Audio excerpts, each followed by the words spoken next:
It's a Stokastic NBA deeper dive for this Thursday, Clippers edition, as the whole Clippers have decided to sit out today. Joining alongside me is Adam. Adam, how are you doing today? Doing pretty well. Pretty interesting four-game slate for only being four games. I think there's a lot to talk about. No, definitely. And it's been the theme of this NBA season. It's been load management nonstop, especially the Clippers, who are on the back end of the back-to-back, and they're kind of headlining the slate. But we'll touch on some other great matchups for Milwaukee. And the Memphis game seems like an exciting basketball game overall.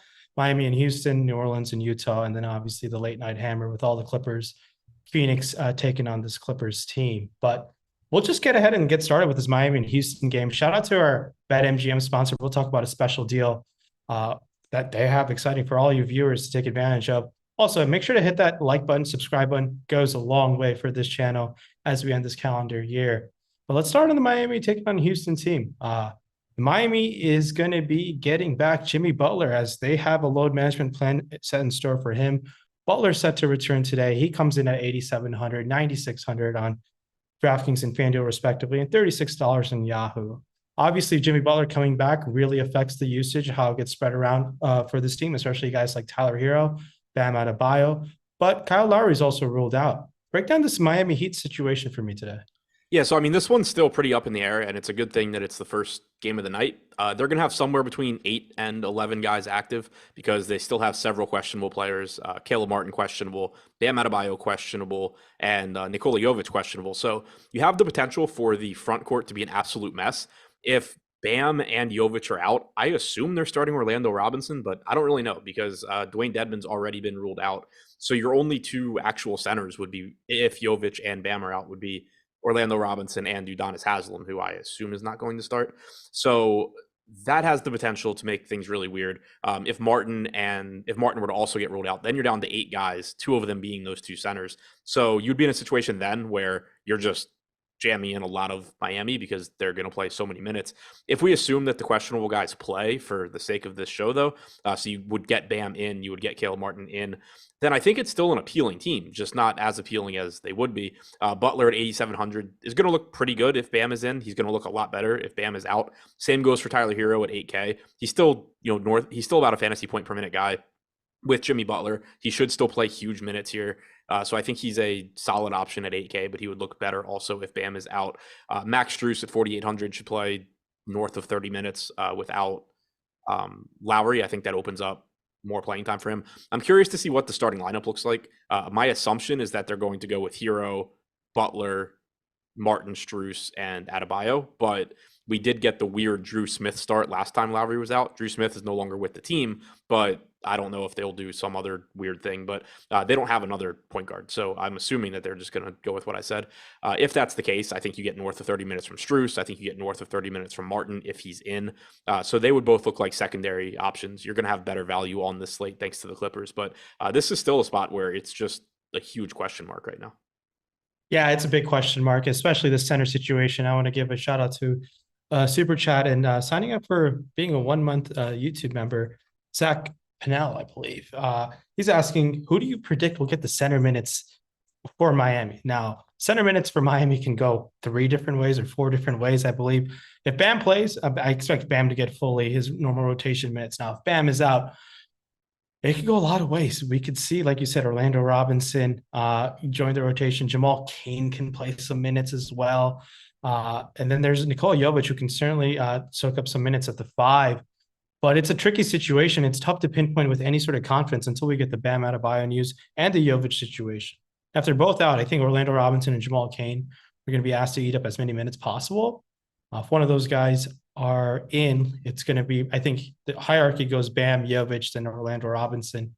And depending on that hierarchy, whoever stays in, I believe the higher guy being Jovic or Bam will get significantly more minutes than a guy like Orlando Robinson. Kind of a tough situation. Do you have like a minutes breakdown of any different way? I mean, so if Bam is starting, I think it's 35 Bam, 13 Jovic, basically. That's like the easy one.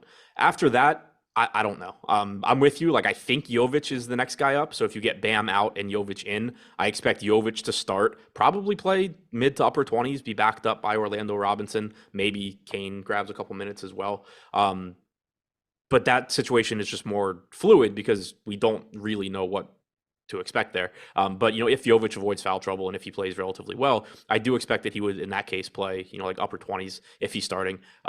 If they're both out, I agree that I think Orlando Robinson starts. I would probably expect him to play 26 minutes, 28 minutes with Kane backing him up. Maybe Haslam gets in for 8 minutes or something like that just to soak those up. But if you get to a situation where Bam and Jovic are out, it kind of just becomes like a educated guess, but we don't really have a whole lot to work off of here.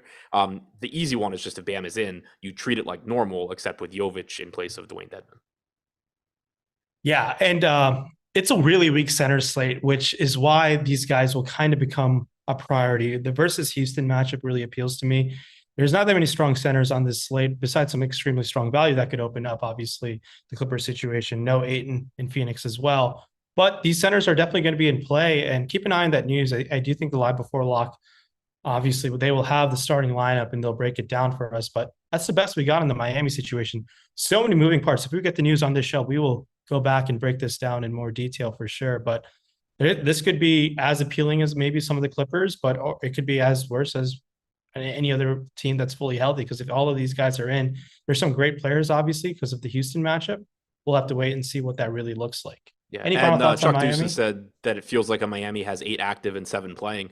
That's possible. That's the situation. So if all 3 of the questionable guys get ruled out, they have 8 active, but one of them is Haslam, and so that's just a question of does he get off the bench or not. It's not quite as dire as that situation a month or whatever ago where they made, I think it was Gabe Vincent active even though he was ruled out. They're going to have 8 actually active guys. It's just a matter of does Haslam leave the bench. Yeah, and he has played some minutes. I saw in a game. Was it recently? It was a couple weeks ago. I think he played a little bit, but tough to see with the thing. It's really tough to go to any of these the center guys without knowing what the news and injury situation will be. But before we move on to Houston, any final thoughts? And can we be looking at other guys? I mean, outside of Butler and Hero, the probable guys that we expect them to play, do you have significant? Do you prefer one or the other? I think Strus and Martin are pretty similar. They're sort of just, last guy in type pieces where you're expecting him to play north of 30 minutes and you just hope you run into some stats there. They're not priorities though, because we don't know exactly what the value is going to be from the Clippers, but we know it's going to be there. And so you're just going to have guys from the Clippers that look better than anyone on Miami that's not named Adebayo, Butler, or Hero, basically, unless Miami ends up being extremely shorthanded. Yeah. On to the Houston side we go, and this is what comes in at a 218 total. It's one of the lower ones. I mean, lower meaning there's only 4 of them. But Houston, obviously led by Kevin Porter Jr. and Jalen Green. Porter Jr. comes in at $7K and 7,300 on DraftKings and FanDuel. Very favorable, $26 on Yahoo. While Jalen Green 6'6" and 7,100 DK and FanDuel. These are their dynamic duo here. They on a nightly basis are going to combine for 30 plus shots. I always have interest in these 2 players in tournaments because of the sheer usage they're going to get on this team. Now it's a Miami spot where, sure, there could be some tough matchups along the way, but I just count on their usage night in and night out. I really like them in tournaments, and I prefer these 2 players potentially, maybe over the Butler in the Miami situation, depending on the news, just because of the usage and the price point on this slate. They're coming in with some significant ownership, north of 20% on both sites right now. It puts in a spot where I think they're solid tournament plays. Do you think likewise? So I want to just, but instead of typing it, just clarify. Basketball Monster is not an injury report. It's them guessing at things. So Bam Adebayo being doubtful on Basketball Monster this morning means nothing. He was doubtful on Basketball Monster. We didn't have an injury report. Then Miami releases an injury report where he's questionable. That's not Miami upgrading him. That's just him being questionable. Basketball Monster is not a real thing. It's them guessing. So the actual injury report, he's been questionable all day. So just because I agree where if you have somebody go from doubtful to questionable, they're more likely to play than if they're just straight questionable. But just kind of wanted to clarify that. Basketball Monster is just guessing in the morning. As far as Houston goes, I like Porter, I like Green, I like Şengün. Those are the 3 that really stand out. Pretty favorable pricing here. Not a good matchup, but it's also pretty favorable pricing. $7,000 for Porter, $6,600 for Green. Both guys average between 34 and 35 minutes. Green's about a fantasy point per minute guy. Porter's slightly better at about 1.05. So they just both look good. And then Şengün at 6,100, about 1.15 DraftKings points per minute. Should play 27, 28 minutes here. I like all 3 guys. Yeah, no, they all three look pretty outstanding. Now, in the second tier of guys, that being Jabari Smith Jr., Eric Gordon, Tari Eason. Any preference in getting over the weight on any of these guys? I've been going to Jabari Smith a bit more, just hoping that talent will come to fruition at 5'5" and 5'8". It's all right to go to. I think he's just a very neutral play. Nothing that excites me too much right now. But it's just a 4-game slate. I'm looking for spots to maybe get a little bit different. He has some upside within him. Tari Eason's another guy who has performed well in minutes when he's received minutes. He's sub 4K. And there's going to be a lot of great sub 4K value in the Clippers game. But any interest in any of these secondary Houston players? Yeah, and also Jabari Smith is questionable, so this could become a lot more appealing. If Jabari Smith is in, I think you're getting 30 to 32 minutes from him. He looks okay at 5,500, but kind of take it or leave it. Tari Eason, if Jabari Smith is in, is likely to play around 18 minutes. He'll just be out there whatever minutes Jabari Smith isn't.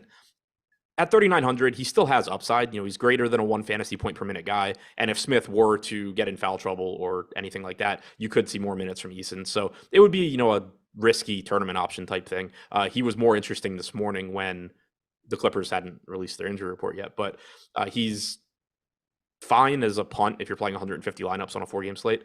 I do think he will look better if Jabari Smith is out. Also, if Jabari Smith is out, I think you'll get Kenyon Martin Jr. in the starting lineup. It could be Tari Eason, but typically we've seen KJ Martin just start in place of pretty much anybody when they're out. But KJ Martin's another one where at 3,600, if you just project him for his normal 20 to 22 minutes off the bench, he looks fine. He doesn't look like a great option, but he looks like a guy that you could take a flyer on in some tournament lineups here and there. If Jabari Smith is out, though, KJ Martin, I think, looks a lot better. He would look like a good value, assuming he moves into the starting lineup. Also, for anybody that can bet, normally I don't talk about prop betting because I don't know what I'm doing, but I did throw a couple bets on KJ Martin overs just because I have him projected over 7.5 points already. And that's, assuming that Jabari Smith plays. So I think that there is the potential for him to just end up smashing what he's listed at right now. Well, everyone got to hit the like button. Adam just dropped, was this your first ever deeper dive prop bet of the day special? I think so, yeah. Hopefully it goes as well as home run calls. Oh, wow. Well, everyone got to hit the like button for that. That's definitely take advantage of that using our BetMGM offer. I like that segue, producer Jordan. So take advantage of that special offer we have on the site. I mean, it's a risk-free bet. If you're in a legal slate, take advantage of that situation. And then you can get 2 months of free of Stokastic Plus Platinum, which is as awesome as the free bet. So take advantage of that promotion. You can find the link in the description. And Jordan will drop it in the chat for you guys. So don't miss out on that. And take advantage of that prop bet. I lean with Adam on that, and it could really work out in your favor. And I think you might get it at pretty favorable odds right now. So take advantage of that KJ Martin prop there.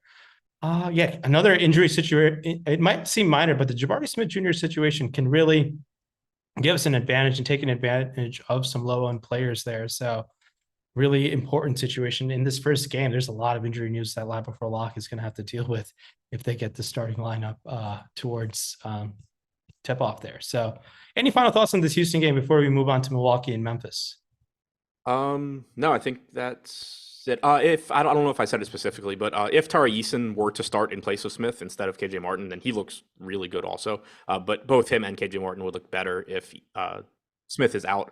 Also, Eric Gordon, he's 4K. He's another one where this morning I had a little bit more interest in him. He sucks from a fantasy standpoint, but you should get 28 to 30 minutes at 4K. It's just that since this morning we've had Miami rule guys out, we've had the Clippers rule guys out, so Gordon's gotten pushed pretty far down the priority list.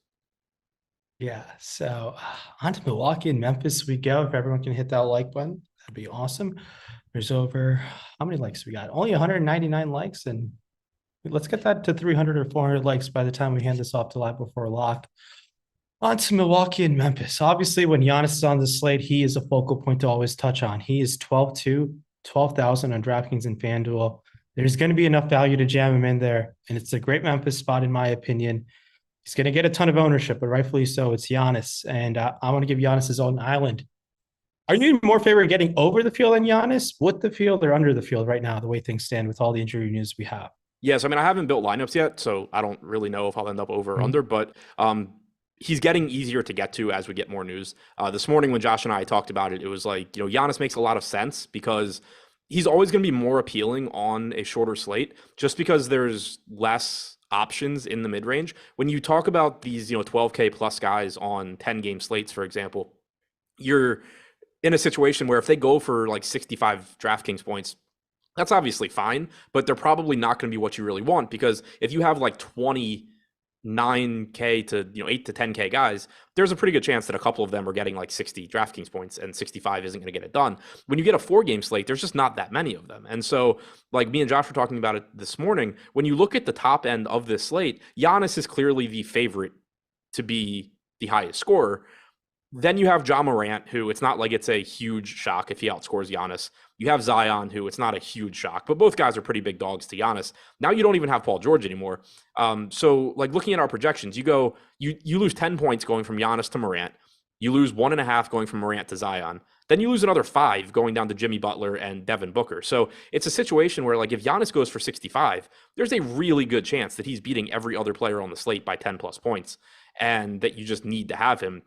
And so it creates a situation where, on those bigger slates, I'm more likely to try and rotate through the high upside, like 8 to 10K guys. Whereas on slates like this, I'm more willing to take chances on cheap pieces, like your KJ Martin, like your Tari Eason, and just try and have exposure to like whoever the best value play ends up being, because there's such a good chance Giannis ends up being the top guy. So the ownership is there on him at 36%, but as you're getting more value opening up, it's just getting easier and easier to get there. And there's just a good chance that the raw points end up being really useful. Yeah, and it's because of the nature of the slate, it's so much value to jam in potentially the highest scoring player, like you said, by 10 or 15 points. He has that on the table. It's going to look more and more attractive to play in your lineups. Chris Middleton, 6'8", 6'9", $25 on Yahoo. He looks strong yet again. He was kind of disappointing by the end of the night because of the blowout there against Golden State on Tuesday, but I like going back to Middleton. And just because there's no Drew Holiday, he should get the usage. His minutes are going up from the injury. I like going to Middleton again. And if I were to maybe prefer $1 to roster, it might be Middleton for me. I have no issues playing both. It's a 4-game slate. It's completely fine to do so. I like going to Middleton in this spot. I do think maybe that ownership right now we haven't projected for might be on the higher side of things when all things said are done, just because of the value that's opening up, especially maybe in the Miami side of things. His ownership might drop, but I still like getting above the field on Chris Middleton just because of the upside, the minutes, and I think he's just a solid play today. How do you feel about Middleton? Yeah, I think it's a solid play as well. 6,800 on DraftKings looks good. One thing I didn't really love about the last game is they didn't fully stagger him and Giannis. He basically played like half the minutes that Giannis wasn't out there. I don't know if that'll be the case again today, but would certainly like it more if you got a full stagger there. But either way, and then you also, one other concern is that he is still pretty fresh off of his injury, so I think there is probably still some rust there. But, you saw a usage rate up around 26%. He was tracking to play 32 minutes if that game had remained competitive. I think that's where I would expect him to come in at today. So I do think Middleton looks good. I do think it's a situation where as you get more value elsewhere, he gets squeezed a little bit because you just start getting a situation where it's even easier to get to Giannis, but then it also becomes easier to get a second piece in, like a Jimmy Butler or maybe a Ja Morant if value really opens up. But so I do think you could see Middleton get squeezed a little bit, but he certainly looks good at that price. Yeah, onto the second tier, Bucks guys. That's your Bobby Portis and Brook Lopez, and then there's the third tier in Grayson Allen, Javon Carter, Pat Connaughton. I don't have much interest in any of these guys. I know it's a Memphis spot. Brook Lopez can certainly get there with such a weak center slate. He has shown the ability to pay off in massive ways this season, but now with Middleton being there, I expect him to take a back seat. There was a game where he only took one shot, and it was the final shot of the game against Dallas. It's going to be really volatile results for Brolo with Middleton now back in the picture. But it's a weak center slate, and Bobby Portis was impressive last time out. I'm looking to go elsewhere. It seems like a spend down spot for me in power forward and center across the board just because of the value that's opening up. Later in the last game, we'll touch on no Ayton, potentially maybe no Zubac, I believe. So there's going to be a lot of cheaper options who can produce similar performances as a guy like Brook Lopez and Bobby Portis. Wrap up the Bucks for me, and I'm just way under the field on these guys right now, the way things stand. Yeah, so I'm definitely lower on Lopez now than I was this morning, simply because of what you mentioned with DeAndre Ayton being ruled out. You now have very, very inexpensive Bismack Biyombo / Jock Landale that are likely to play 48 or close to 48 minutes for the Suns. So the actual center position now is a really, really good spot to pay down. And it's also different than yesterday because, like you said, it's not like there's a lot in the mid range to like anyway. You don't have Jokic on this slate. You have Bam maybe, but and he would look good, but you don't have as many centers. It's a 4-game slate. So Lopez, like I think individually he looks fine, but from a roster construction standpoint, I'll probably have difficulty getting there. Portis is a little bit easier to get to since he does have that power forward eligibility. One thing I really did like last game with Holiday out is you did get more minutes of Lopez and Portis alongside each other, and that was against Golden State, a team where certainly you can do that, but you're probably less likely to do it against Golden State than you are against Memphis, where you have Jaren Jackson and Steven Adams alongside each other, or Jaren Jackson, Brandon Clark. So I think that you're going to get a lot of minutes from them alongside each other again today. It's just that, Lopez does only have center eligibility. Portis' salary is relatively expensive at $6,200. I projected him for 28 minutes, and that kind of just makes him look neutral. So I'm with you where I don't love either guy, but I do think I probably get to more Portis than Lopez. As far as the rest of the team goes, Pat Connaughton didn't play as many minutes last game as I expected him to. I think there's a good chance he gets back into the mid-20s here. He's 3,700. He's pulling 11% ownership. I get it. He's just another sub 4K guy that projects for like 18 DraftKings points, give or take. But it's pretty tough to get excited about him. He's like a 0.7 to 0.8 fantasy point per minute guy. And I think you're just getting better value opening up. So last piece in, if you're playing a bunch of lineups, Connaughton's fine, but isn't somebody that I would expect to be building around.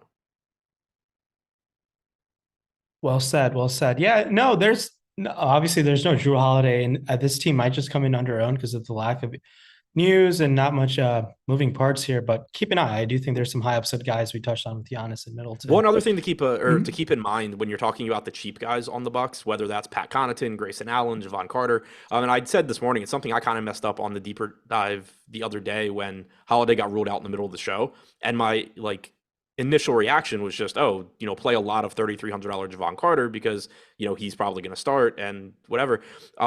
But this situation is different than when you were getting those Javon Carter starts previously because Chris Middleton was out for most of the year. So when Carter was starting in place of Holiday, he was starting without Middleton or Holiday. Now Middleton is kind of the Drew Holiday piece. So it's much more similar to when Javon Carter was getting those starts, with Drew Holiday and Giannis out there, and he wasn't very useful at all. So it's something where I ended up not playing a lot of Carter, but my initial reaction was that I was going to get to a lot.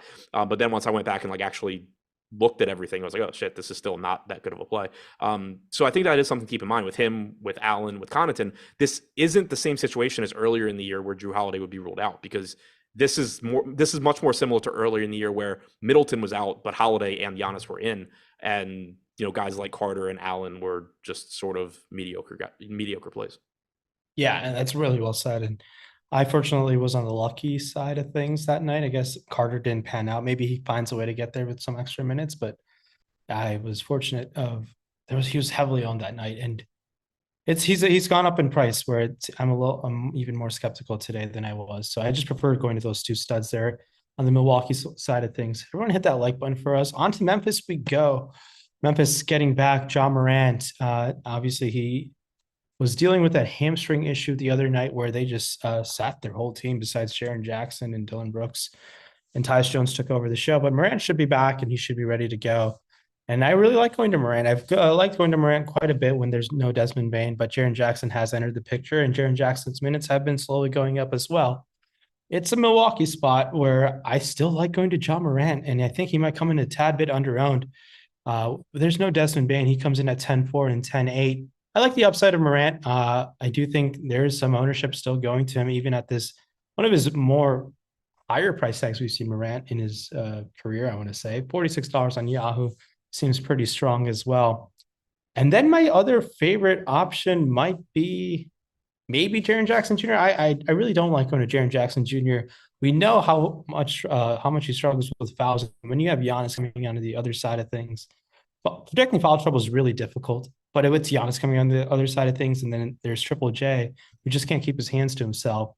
I'm skeptical going to Triple J at this price tag. I've been looking at the forward and center spot as spend down options, and I don't think Triple J is going to change my mind there. It's really just Ja Morant for me. Maybe Dillon Brooks at 6-4 on FanDuel, but tough to go to anyone on this team in really hard confidence. Maybe it's Adams with this weak center spot. Talk to me about Morant and the Grizzlies. Yeah, so Morant to me is the guy that I'm going to get to as well, and that's how it's projected with the field too. We have John Morant pulling 26% ownership on DraftKings. Steven Adams is next highest at 10%. So that's how I view it. John Morant's the one that really stands out. I still think this price tag at 10.4 is very reasonable. He's averaged 1.58 DraftKings points per minute in the 10 games that he's played without Bane and with both of Brooks and Jackson active. He should play 33 to 34 minutes. He looks really good. Drew Holiday being out from an individual defense standpoint is nice as well. We know Holiday's a very good defender. I don't care a lot about individual defense, but it certainly shouldn't hurt John Morant not having to deal with Drew Holiday. So I think he looks really good. And then also, we're just getting more value, which makes it easier to get there. I'm with you for the rest of the team. Like Jaren Jackson certainly has a ceiling. The guy's got ridiculous block upside. He just set a career high and tied a Memphis record with 8 blocks in like 23 and a half minutes last game. He's, anybody that can do that is always viable in tournaments. The issue though is that price tag is just kind of outpacing his playing time.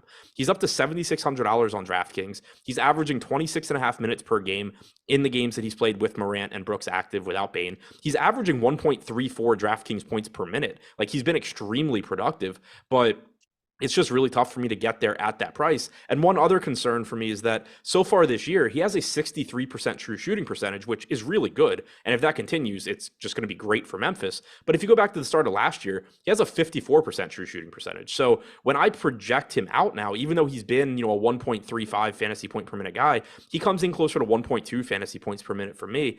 And at this $7,600 price tag, giving him 27 or even 28 minutes, it's just not enough for me to be able to really get to him outside of, kind of just hoping to run good on blocks in tournaments. Steven Adams is the guy that looks next best for me, but you run into the same issue with him that you do with Brook Lopez, where I like a $5,200 salary on Steven Adams. I think he projects well.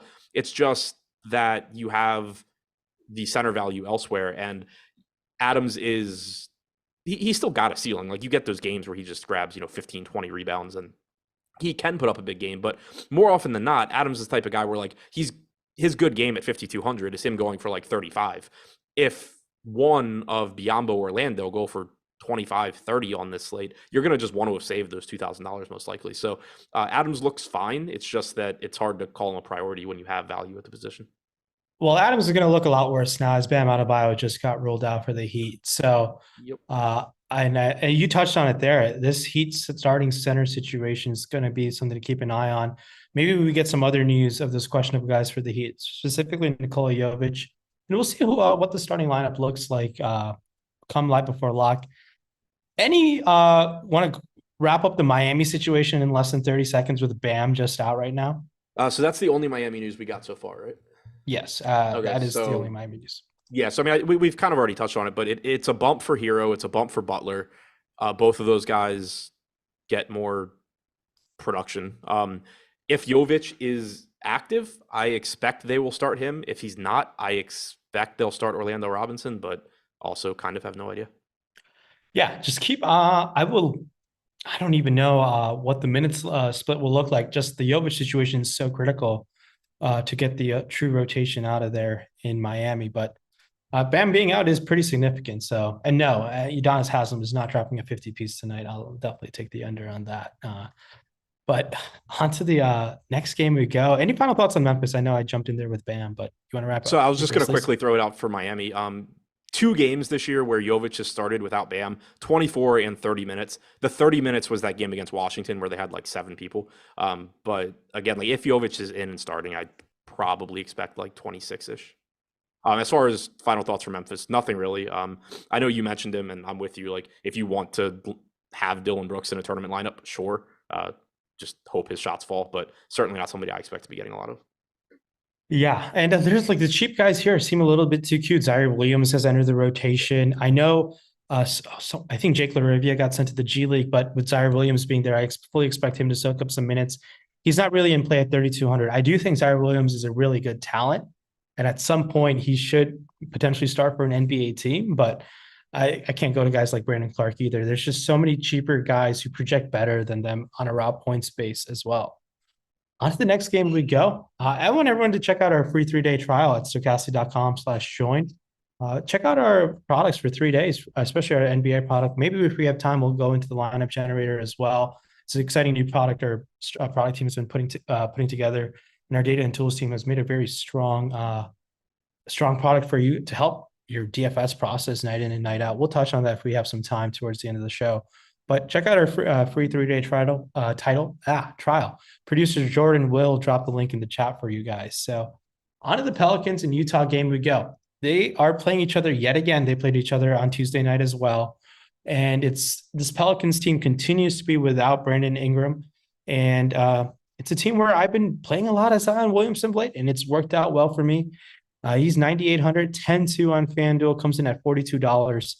He looks great again. He's going to be potentially on the lower end of the studs, but where our ownership projections coming out right now, a lot of the studs are projected very similarly in terms of their ownership across the board on all sites right now.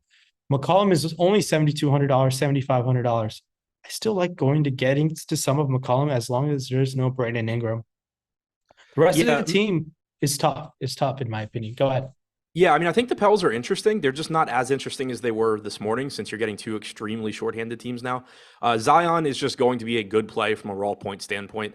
He's the third highest projected player on the slate behind Giannis and Morant. He should give you 34, 35 minutes. He's like a 1.4 fantasy point per minute guy without Ingram. So he looks really good. He's a little bit cheaper than Morant as well, which is nice. CJ McCollum, 7,200. I think he's a good play. I think he might be going a little bit over-owned, but I also think that ownership probably will come down when we get an update for Bam being out. McCollum has been fine this year, just not as good as last year. He's been fine from a fantasy standpoint. He's been a little over a fantasy point per minute. He's been pretty bad from a real-life standpoint, but his salary has adjusted to where if he just continues to produce at the rate that he has been, he's going to look good enough. He also can play a couple more minutes tonight, potentially with Jose Alvarado out.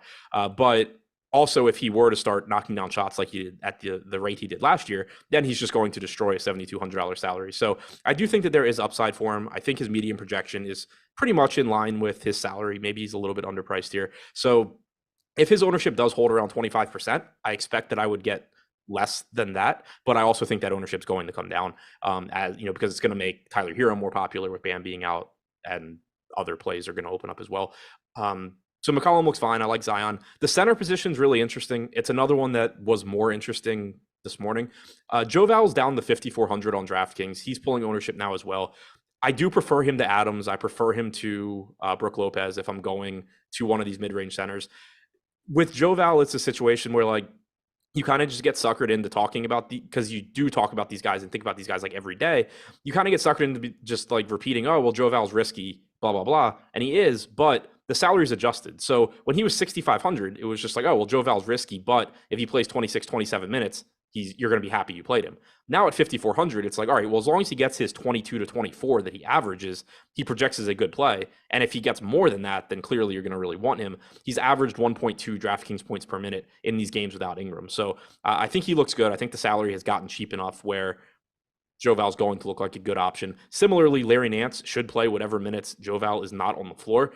Nance's playing time, if you just look at game logs, hasn't really been that appealing recently, but the Pels have been in a ton of blowouts one way or the other. In competitive games, it's still very likely that you get a combined 48 minutes from Joe Val and Nance. It's likely that Nance is the closer. So I think expecting around 23 minutes from Joe Val, expecting about 25 from Nance makes sense. It makes them both look like solid options. Nance does have power forward eligibility as well. So I think either of them look good. As far as the rest of the team, there is potential value here. Dyson Daniels at 3,700. You don't have Alvarado today, as I mentioned. So I think you're probably going to get a little bit more run for Devontae Graham, but I think you also just get solidified minutes for Dyson Daniels. You get solidified minutes for Najee Marshall. So they're both really cheap. They're both similar to like KJ Martin, Tari Eason, guys like that, where they can land in a lineup here and there where you're just hoping you run good, but they're not going to be your priorities because they're not going to look as good as value from the Clippers. They're not going to look as good as value from the Heat. Yeah, no, I think that was an excellent breakdown there. There's no Alvarado, so Devontae Graham's been soaking up some minutes. If you're looking for a late night only slate play, he's only 3K, gets you the 3-point bonus on DK, but on the main slate seems a little too thin right now, the way things stand. We did get a super chat, $10 super chat from Cyber Real Estate. Thank you for that super chat. Searching for all platforms fantasy prop player, what are your three list of basketball stats that a player can consistently maintain if he's good at that stat? Points, rebounds, assists, steals, block. Man, this is a tough question. I think you are looking for usage, minutes, and What would be a third stat that you would look at for consistency? Yeah, so I was gonna say usage and minutes are clearly the top two things because if one of them changes, like it's just gonna go. If you can talk about anybody you want, like being a good scorer. Take Terrence Davis for example. Like Terrence Davis is a good scorer in his but you can't like he's not going to consistently score the same amount of points because if the Kings are healthy, he's barely playing, and if they're missing somebody, he's going to play a lot. So I think it's usage minutes. I would say out of the actual stats, rebounding, that's just one that is typically a little bit more stable. You're just going to typically rebound at a more consistent rate, than you're going to shoot or than your teammates are going to shoot off of your assists. Steals and blocks are obviously really volatile from game to game. So I would say usage and minutes are basically king because usage and minutes are going to determine your points. Assist percentage and minutes are going to determine your assist projection. But of the stats, I think rebounding is the most stable. Yeah, no, I think usage and minutes, I think, are priority 1A and 1B. And then I think the third, I think you can make an argument for one of points, rebounds, and assists for sure. But usage and minutes definitely key right there. Everyone hit that like button. Any final thoughts? I know Herb Jones returns to the rotation last game for New Orleans, but there's so many other cheaper options on the late night hammer and now potentially Miami where they kind of get brushed under the rug. It seems a little too cute. They certainly have tournament appeal for long shot tournaments. So can Herb Jones get you that 4 or 5 stock game? Yeah, and he can pay off, but it just seems a little too cute. I don't necessarily want to go there in any confidence. Trey Murphy is someone who I've been aggressively rostering with no Brandon Ingram. He's 5K only, where you get that 3-point bonus. I like going to Trey Murphy at that price tag. 5.5 on FanDuel, certainly in play. Favorable $16 on Yahoo is something that I will be targeting for sure, just because there has to be other guys besides Zion and CJ McCollum taking up some usage. He certainly can be that third dog there for this Pelicans team. Final thoughts on Pelicans before we move on to the Jazz? No, I'm with you on Trey Murphy. His rates do suffer when he starts alongside Zion, but the minutes increase. Like he's averaging a little over 32 minutes in these starts. If the game's competitive, you're likely to get 34. So I do think the salary is reasonable. He is another one of those guys though that like if everybody were just playing today for these other teams, Murphy would look like a really good value. Now I think he's more of just like a secondary piece. Falling back on the cyber real estate super chat, if you can just give like the quick 101 on what basketball usage is, because he's just trying to learn. So if you want to give the quick what does usage mean in terms of DFS and fantasy, if you want to give the quick 101 definition. It's basically the percentage of possessions that a player is either shooting or turning the ball over. So it's going to give you an idea of it's going to very heavily influence their scoring projection. Assist percentage and minutes are going to very heavily influence your assist projection. Rebounding percentage and minutes are going to very heavily influence your rebounding percentage. Block rate and minutes, block percentage, and so forth. But usage is going to be where you want to look as far as scoring projections go. No, and thanks for breaking that down. I appreciate that super chat, cyber real estate, and hopefully that follow up helped with your question, the follow up question you had. Got a couple other super chats. Happy Thursday, fellas, from Blitz. For 18 months, he's been a Team Stokastic member. Wow, 18 months. Really impressive there. Late night sync.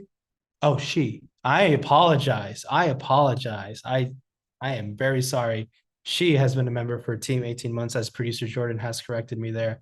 Late night single entry, Shamet or Lee.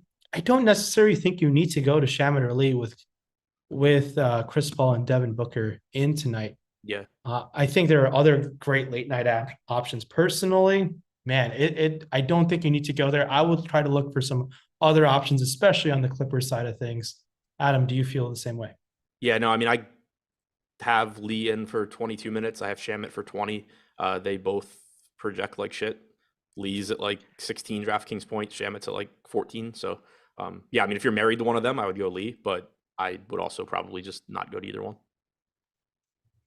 I apologize there. Thank you for the 18 months memberships to Team Stokastic, and appreciate that message for us as well. And onto the Jazz side we go. Hit that like button for us. it's been the Larry Markkinen show all season long for this team. 8,100 on both sides, only $30 on Yahoo stands out there pretty well. He's kind of come down to earth of late, and he's not been going pretty much berserk as he was for the first 2, 3, 4 weeks in the season.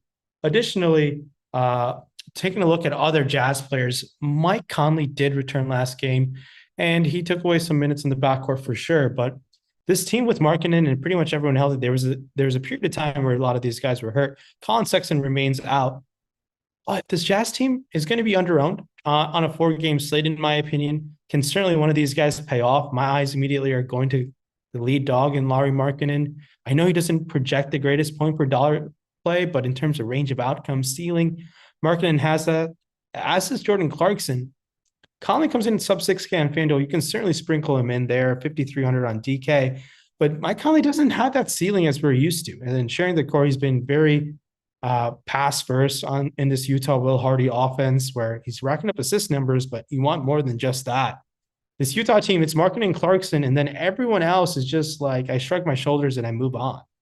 Yeah, I think it's a pretty cool team for tournaments because it's a situation where they're getting healthier. So you're getting a lot of guys that project pretty much in line with their salary, and that keeps ownership down. But on a game-to-game basis, you're going to get, a game where Lauri Markkinen goes nuts. You're going to get a game where Jordan Clarkson goes nuts. You're going to get a Mike Conley double-double. You're going to get a game where Olynyk manages not to foul people and plays 30 minutes, or 30-plus minutes. So this team now is sort of similar to like how we talk about the Pelicans when Brandon Ingram is in, or how we talk about the Bulls, or how we talk about the Wizards when Bradley Beal and Porzingis are in, where none of them are priorities, but they all sort of look good because at their ownership, because, Lauri Markkinen in competitive games is still, I think, going to play north, 34 plus minutes. He started playing more minutes when Conley got hurt, but it doesn't have anything to do with Conley. It just has to do with them changing up the rotation. So I think that you're getting, 34 to 36 minutes from Markkinen, who's averaged 1.2 DraftKings points per minute just about in his games with Conley. Jordan Clarkson should still play around 34 minutes. He's probably the most negatively impacted by Conley's return, just because you will lose some of those assist opportunities, but you're still talking about Jordan Clarkson, a guy that's very capable of scoring and just going out there and lighting it up any given game. So still has that tournament upside, even though he doesn't project as a priority. Mike Conley at 5,300, you said it, he's not a high usage guy. He's like a 16.5% usage rate this year, but he's still averaging about a fantasy point per minute. And I do like the playing time that we got from him last game. He played 29 minutes in a game that blew out. Now, I do think they subbed him in earlier than they probably would have in the fourth quarter to get him those minutes. But in the first half, he played about 10 minutes to open the half. He played the final 5.5 minutes to close it. He was looking like he was going to play around 30 minutes there. And at 5,300 for a point per minute guy, that looks pretty good as well. Then you move to the rest of the team. Kelly Olynyk at 7% ownership or 8% ownership is really interesting to me because we've gotten a couple of foul trouble games recently, including last game where he only played 16 minutes, but still over his last, I think it was 10, might've been 8, close to 10 games for Olynyk. He's averaging like 30.5 minutes per game. So that's even including these games where he's been in foul trouble. He played 10 minutes to open the half. He subbed back in with 5.5 minutes to go. So he was basically on that same rotation as Mike Conley. I think if he avoids foul trouble here, you're likely to get 30 to 32 minutes from Olynyk, who is a pretty good point per minute guy and not getting ownership. Then you get to the center position. I've seen people mentioning Vanderbilt and Kessler. I expect it to be a 48-minute split. I think that if Vanderbilt can avoid foul trouble, he's playing 26 to 28 and Kessler's playing 20 to 22. But that's a huge if, because Vanderbilt fouls like he's Jaren Jackson from 2 years ago. So you can find a path to more minutes for Kessler as well. The issue is that both of them saw their salaries jacked up. Kessler now 4,900 on DraftKings, Vanderbilt up to 5,700. So they're both in situations where if they play their average minutes, you're probably going to not want either one of them. But, if you get that game where Jared Vanderbilt gets in quick foul trouble and Kessler plays well and Kessler somehow gets 28 minutes, he's going to look good. But, they're very, very risky options that I don't like all that much. But there is at least a way you can still envision them having success. Yeah, and I think that's definitely, I think a lot of box score watchers and the people potentially are just building lineups like on the subway or in their Ubers back home. I think they're going to go to Vanderbilt, just seeing he playing the same team and he balled out. Same with Kessler. Now with their prices jacked up, I want to shy away. Like 6K Walker Kessler, man, that is an insane price tag for him. Yeah. As is Vanderbilt. Vanderbilt's just Vanderbilt can go the whole game and take less than 5 shots. You're really hoping that he get those rebounds, gets those steals and blocks, which he certainly can. I just think there's so many better options that can get and pay off their salary at a much higher rate than Jared Vanderbilt. And the opportunity cost of not playing Jared Vanderbilt, in my opinion, is very slim. So that's kind of the Utah situation. I think I really like the Olynyk mentioned there. I think Olynyk obviously has the upside on the slate to be the highest scoring center, and that has some significant value, especially $20 in Yahoo. I can certainly fall on him as well. If everyone wants to hit that like button, it's the late night hammer, and it's going to be quite the talking point with the Clippers. But the Phoenix side of things, we get the return of Devin Booker as he comes back from injury. $9,300, $8,900. He is cheap now, $41 on Yahoo. I like going to Booker coming back from this injury. He's not getting that much ownership. I know Chris Paul is there, but I think Booker getting very low ownership, and I think he's going to do his damage in whatever time he gets before this game potentially gets out of hand. And I think he's coming in a bit underowned. Talk to me about the return of Devin Booker, as he's been by far their lead usage guy when he's on the court. Yeah, and we've also seen him get somewhat of a usage bump in the past when DeAndre Ayton is out as well. So there is the potential for him to be even better. I went to 36 minutes on him. I don't really expect him to be limited. 36 is sort of me limiting him. Like otherwise, I probably would have gone 37 or 38. But unless I see something saying he's limited, I assume he's just good to go. So I do think he's an interesting tournament play just because he's not on the same level as, Zion or clearly Giannis or Morant, but he's one of the few players, on the slate that is at least capable of just going out there and dropping 50 actual points in a given game. And he's not getting that much ownership, like you said. So I do think he's interesting in tournaments, not a priority, but certainly somebody that can round out a lineup here or there. Same can be said for Chris Paul and Mikal Bridges. Paul's price tag elevated to 8,200, but he did play about 37 minutes last game, and you do have Cameron Payne out again tonight. So I went 34 minutes on Paul, but you could certainly get more from him, and it wouldn't be overly surprising. Mikal Bridges is going to play a lot, but he does lose usage with Devin Booker back. Clearly, the most interesting part of this team, though, is in the front court. No DeAndre Ayton. Ayton's missed 2 games this year. Bismack Biyombo started both of them. In the first game, you got similar playing time, around 22 minutes apiece from Biyombo and Landale, but Biyombo was in foul trouble in the first half. He lost about 6 minutes in the second quarter. In the next game, Biyombo started, played normal, played like 28 or 30 minutes. I don't remember which one. Landale played 16. So my expectation tonight is that Biyombo starts. I understand why Landale's getting so much ownership.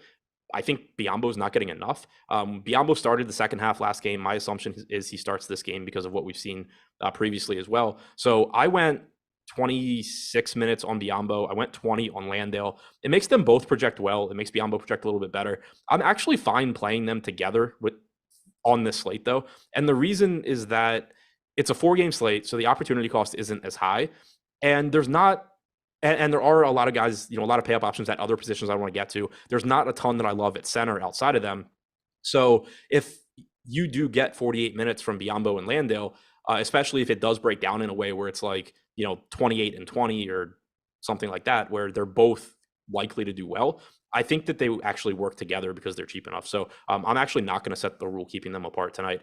The worst case scenario for that would be if Dario Saric finds his way into the rotation. If they go with a 3-center rotation, then you're kind of screwed outside of, having whichever of Biyombo or Landale happens to do well. But based on, what we've seen recently, what we saw in the second half last game, I feel pretty comfortable that you're going to get the bulk of the center minutes going to Biyombo and Landale combined. Yeah, I expect them to get the bulk for sure. It's going to be an interesting situation who starts there. I expect Biyombo to start. And like you said, the 26-22 minutes seems the more favorable split there. Barring any foul trouble, and if there is blowout run, there certainly could be. Landale should get a crack at it for sure. I don't mind if they come in both in my lineups because of the pricing and helps us jam in a couple studs, especially Giannis looks pretty outstanding with the value that's opening up. Opportunity cost at center is pretty low, so I don't mind taking that chance as well. Anyone's in the secondary, guys? I know we've got questions about Damian Lee, Landry Shamet. Anyone else that we can look to? I know Booker being back just really muddies the situation, kind of ruins Mikal Bridges. Makes Bridges a really strong tournament play because I don't think many people are going to go to him. But any of the other talking points outside of the centers for this Suns team? Not really. Torrey Craig would be kind of interesting because like he's somebody where I have him in for 30 minutes, but you could conceivably get like he's another one where you could get him getting center minutes. Maybe you get 24 minutes from this is another, sort of bad case for playing Biyombo and Landale together, another risk, I should say. Like you get, let's say, 24 from Biyombo, 16 from Landale, 8 center minutes from Torrey Craig, and Torrey Craig ends up playing like 34 minutes. That can end up happening, and he would probably end up being good. He does see a nice bump in rebounding without Ayton. The issue I run into, though, is just that his price tag is up to 5,500, and so I just, on this particular slate where you do have a lot of value, I just have trouble getting to. All right, on to the signature team of the slate, as the Clippers have no Paul George, no Reggie Jackson, no Kawhi Leonard, no Norman Powell, and they're going to be rolling out the likes of John Wall, Marcus Morris, Nick Batum, Terrence Mann. While Ivica Zubac and Luke Kennard are questionable, the rest remaining guys who I expect to touch the court are Brandon Boston, Moses Brown, and Amir Coffey. This team is very difficult to project, in my opinion, with those guys who are questionable, but I can feel confident that John Wall is going to play around 30 minutes. Maybe it'll take a bit more and makes John Wall one of my favorite plays on this slate, just because he's just going to run the show for this Clippers team. And Marcus Morris is going to take a ton of shots. And last time Ivica Zubac played in this situation, I want to say he almost put up a 30-30 game. I think it was 30 points and 29 rebounds before he picked up a bogus foul. But it's the John Wall show for me. He is by far my favorite Clipper to go to. And then it's difficult because of the questionable guys on this slate, because it could, if both of those guys are out, Moses Brown is going to play a lot of minutes maybe. Robert Covington can certainly play some 5 for this team. It's a lot of moving parts in this Clippers team. I feel like you also have a ton of interest in John Wall, but if you don't, tell me why. Yeah, no, I do. I think he's very likely to be one of my highest owned guys today. He played 29 minutes without Reggie Jackson in his only game without Reggie Jackson. He played 29 minutes against the Wizards on, I believe it was Saturday. But he's also just been excellent this year from a fantasy standpoint without George or Kawhi on the floor. 285 minutes played, 31.6% usage rate, 44.2% assist percentage, 1.22 DraftKings points per minute. He's just completely mispriced for Reggie Jackson to be out. Even in 28 minutes, he looks great. And if he plays more than that, he's going to look even better. But I agree with you. It's very difficult to project this team. One, because we have no idea if Ivica Zubac and Luke Kennard are going to play. And if they don't, this turns into a real mess. And if they do, it's still just a situation where I expect the Clippers to run a pretty deep rotation. I expect a 10-man rotation. Maybe Jason Preston sneaks in there to be, 11th guy for like 4 minutes or something. But so I didn't go too crazy on total minutes to anybody. The most minutes I've given anybody right now is Marcus Morris at 32. But I went 28 for Wall, 28 for Zubac, assuming he's in, 28 for Mann, assuming he's starting, 26 for Kennard, assuming he's playing and coming off the bench. I went 30 for Batum, assuming he's starting. But it's still, they're cheap enough that they just look pretty good. Wall's the one that really stands out. Zubac is fine. I would throw him in that same bucket with Steven Adams and Brook Lopez. He's averaged 1.06 DraftKings points per minute without George and Kawhi. If he plays, I assume he's healthy and he's playing 28 to 30 minutes. So 5,300, he'd look okay. Marcus Morris looks decent. I don't think I get to a ton of him. He's still only averaged 3/4 of a fantasy point per minute without George and Kawhi on the floor, but that is on 43.9% true shooting. Like that number is going to come up. It just has to. So he looks like a secondary option to me. Terrence Mann at 4,400, same kind of thing. Same goes for Batum at 4,400. Kennard, if he's in at 3,800, is a reasonable value. He projects similarly to Dyson Daniels for me, similarly to Najee Marshall, similarly to guys we talked about earlier that I'm already blanking on. Pat Connaughton, Tari Eason, guys like that. But Kennard does have a nice path to a ceiling just because, he's capable of getting hot from 3. He's averaged 3/4 of a fantasy point per minute so far without George or Kawhi this year. Then you get into the really cheap guys that you can kind of not feel great about, but also that are interesting. Robert Covington in particular, I do like. He has low-key been playing a lot recently outside of like one game where he played 7 minutes. I have him in for 22 to 24 minutes here, and it just makes him look like a good option. He's played 243 minutes without George and Kawhi, 0.92 DraftKings points per minute. So he's my favorite of the really cheap guys on the Clippers. Then you get Brandon Boston and Moses Brown, who I think their minutes are a little bit more questionable. I have Brandon Boston in for 18. I have Brown in for 12. But They could certainly play more. Brown would almost definitely look better if Zubats is out. Brandon Boston, 0.9 DraftKings points per minute in his 78 minutes without George and Kawhi. So it's interesting that Boston's getting 10% ownership. Covington's getting 15. I would much rather just play more Covington if that holds. But if you get a situation where Covington jumps to like 20 and Boston drops to like 5, I start to become interested in Boston as well. Yeah, and I think I prefer Terrence Mann than to Marcus Morris. I know uh, Terrence Mann comes in at 5K at FanDuel and $4,400 on DraftKings. I think maybe his minutes might be potentially the highest out of the bunch if Kennard is out. But it's a very, very tricky Clippers situation just because of all the guys who are out. We don't know what Ty Lue's going to do. And it's going to be all close. At the end of the day, they all could just play. If they have like 10 guys available, they could all play 24 minutes. I mean, that's certainly on the table. I think it's really, I mean, it goes without saying, but it's really important to be around to late swap whenever we do get Clippers news, both in terms of the starting lineup and whether or not Kennard and Zubats are playing. Because like right now, this is a team where you're just like, yeah, you're going to get a lot of exposure to the Clippers. There's definitely good plays. But once you get a starting lineup and an update on Zubats and Kennard, there's a chance that you're just going to get out. Like right now, I would say John Wall is the only like lock, not lock. I don't want to say lock, but huge priority here. And then it's like Covington looks good. Other guys look fine. But once you get more information, there's a good chance that a couple other guys in addition to Wall look very, very good. So certainly plan on being around for Clippers news. Yeah, I love going to John Wall tonight. I know he might only play high 20s minutes. Maybe that's his ceiling, but there's a chance he could play slightly above 30. But I expect for him to fully ball out in those minutes and kind of run the show. I do expect come playoff time, John Wall should start for this Clippers team. We'll see how that ends up going, but he's by far a much better player than Reggie Jackson. But it's a tricky situation with Kennard and Zubac questionable because if those guys are both out, a lot more of these guys become more intriguing. Then there's some of them who look already great, and some of them might become priority plays on this slate. And it's difficult because it's a 90-minute gap before the previous game that locks in the Utah and New Orleans game. And the flexibility makes it also really difficult. So it's a really fun little game theory exercise of the opportunity cost with other players. Yeah, it's ruining my plan to go out and watch the football game tonight. That's for sure. Okay. One last question from Jorge. Process question. If you sort on an Excel file, a bunch of lineups / crunches, how would you rank from importance the values to rank the lineups between ownership, projection, usage percentage, and boom percentage? Thanks. A loaded question. Adam, you want to take a crack at that? So, I mean, the big thing for me would be to just play around and see what is giving you the lineups that you want.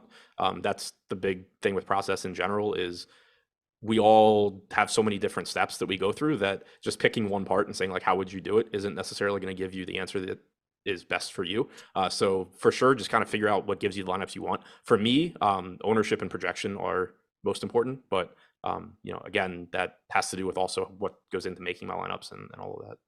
Definitely. Appreciate the answer there. Appreciate the $10 super chat, Jorge. Everyone hit that like button on the way out. Live before lock is next. Good luck, everyone. Make sure to late swap, and hopefully you guys find a way to the top.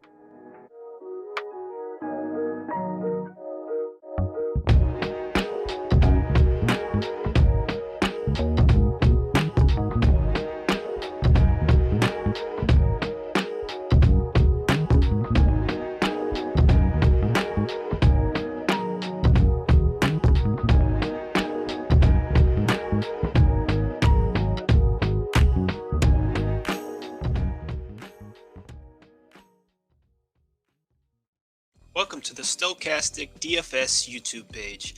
The NBA DFS ownership projections that I'm going to go over today are all behind a paywall, but you can try them for 3 free days and take a deeper dive yourself. All right, let's dive in. All right, so here's the NBA DFS ownership projections for the main slate on Stokastic. Of course, we have all the headers just like normal. Player's name, their salary, position, matchup, team, and opponent. And then lastly, we have ownership, which is always going to start out sorted by highest to lowest. And why ownership is important is because you want to create leverage on each one of your players to get into your lineups. This should be your final decision on how much you want to play each player. Maybe you really like Tim Hardaway Jr. after looking at some of the other tools, and you see that he is set up to score pretty well, or at least he's projected to. And then you go over and look at his ownership, and you think, whoa, at 50%, half the field's going to have him. I mean, that's way too much, and you could create leverage by going way under. You could just not pick him at all. And these are obviously risks. Anytime you don't pick a player at all and make that decision, it's a risk knowing that if he plays well, then a lot of your lineups are going to be dead, or you probably don't have any chance to take down the tournament. Maybe you love Tim Hardaway Jr. and that 50% ownership doesn't bother you. Maybe you're figuring on pretty much locking him in or going really high above that anyways. That is also creating leverage in your own lineups. However, you're taking on a lot more risk that if he doesn't play well, again, with that much ownership or being exposed to 70, 80, 90% of Tim Hardaway, then a lot of your lineups will be dead, or you'll have a hard time cashing or taking down the tournament just on this one play alone. So if you think about it, if you're playing in a large field GPP with 30,000 people, and he's projected to be 50% on, that means 15,000 people will have him in their lineups, or 15,000 lineups will have him in there. And if he does well, then 15,000 people are pretty much what you're going to be going against. All those other people who played Tim Hardaway Jr. is what you'll be going against on this one play. Go down to Tyler Hero, same thing, almost 39% ownership at 7,200. Is probably projected for mid to high 30s, I would imagine. Which way do you go on this? This should always be your final, no matter how much.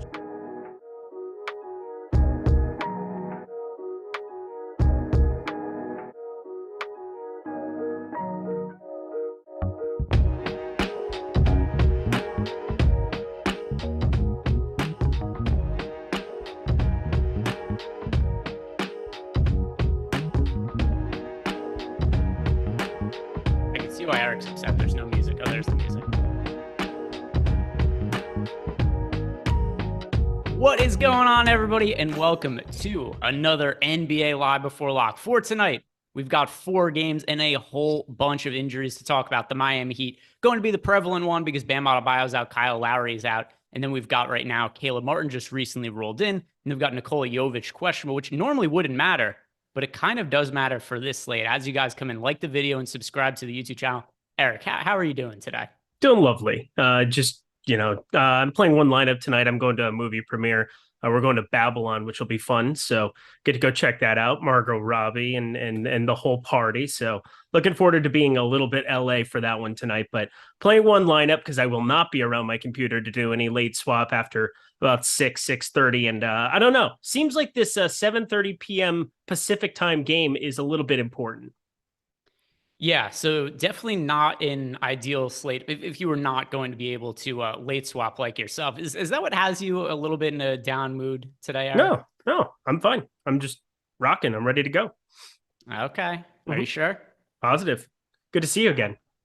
We've got Ivica Zubac's also questionable. I assume, is that the news that's most important to you for the late game that is making things difficult? Yeah, because he's my favorite player. I mean, our Lord and Savior Ivica Zubac. I will say Bogdanovic is starting to make a run for it. Bojan, the Bojan version of Bogdanovic, he makes me happy. But Ivica Zubac, I got to think that anybody from the Clippers side that could possibly be sitting him and Luke Kennard, that is a massive piece of news because, I mean, the minutes have to go somewhere, and John Wall is probably going to eat up some usage, but it's got to go other places unless he's just going to have a 45% usage rate tonight or something. So there are shot attempts, and the entire team is going to be 4,400 and under besides John Wall. Pretty easy spot to identify on. Well, Marcus Morris too, I suppose.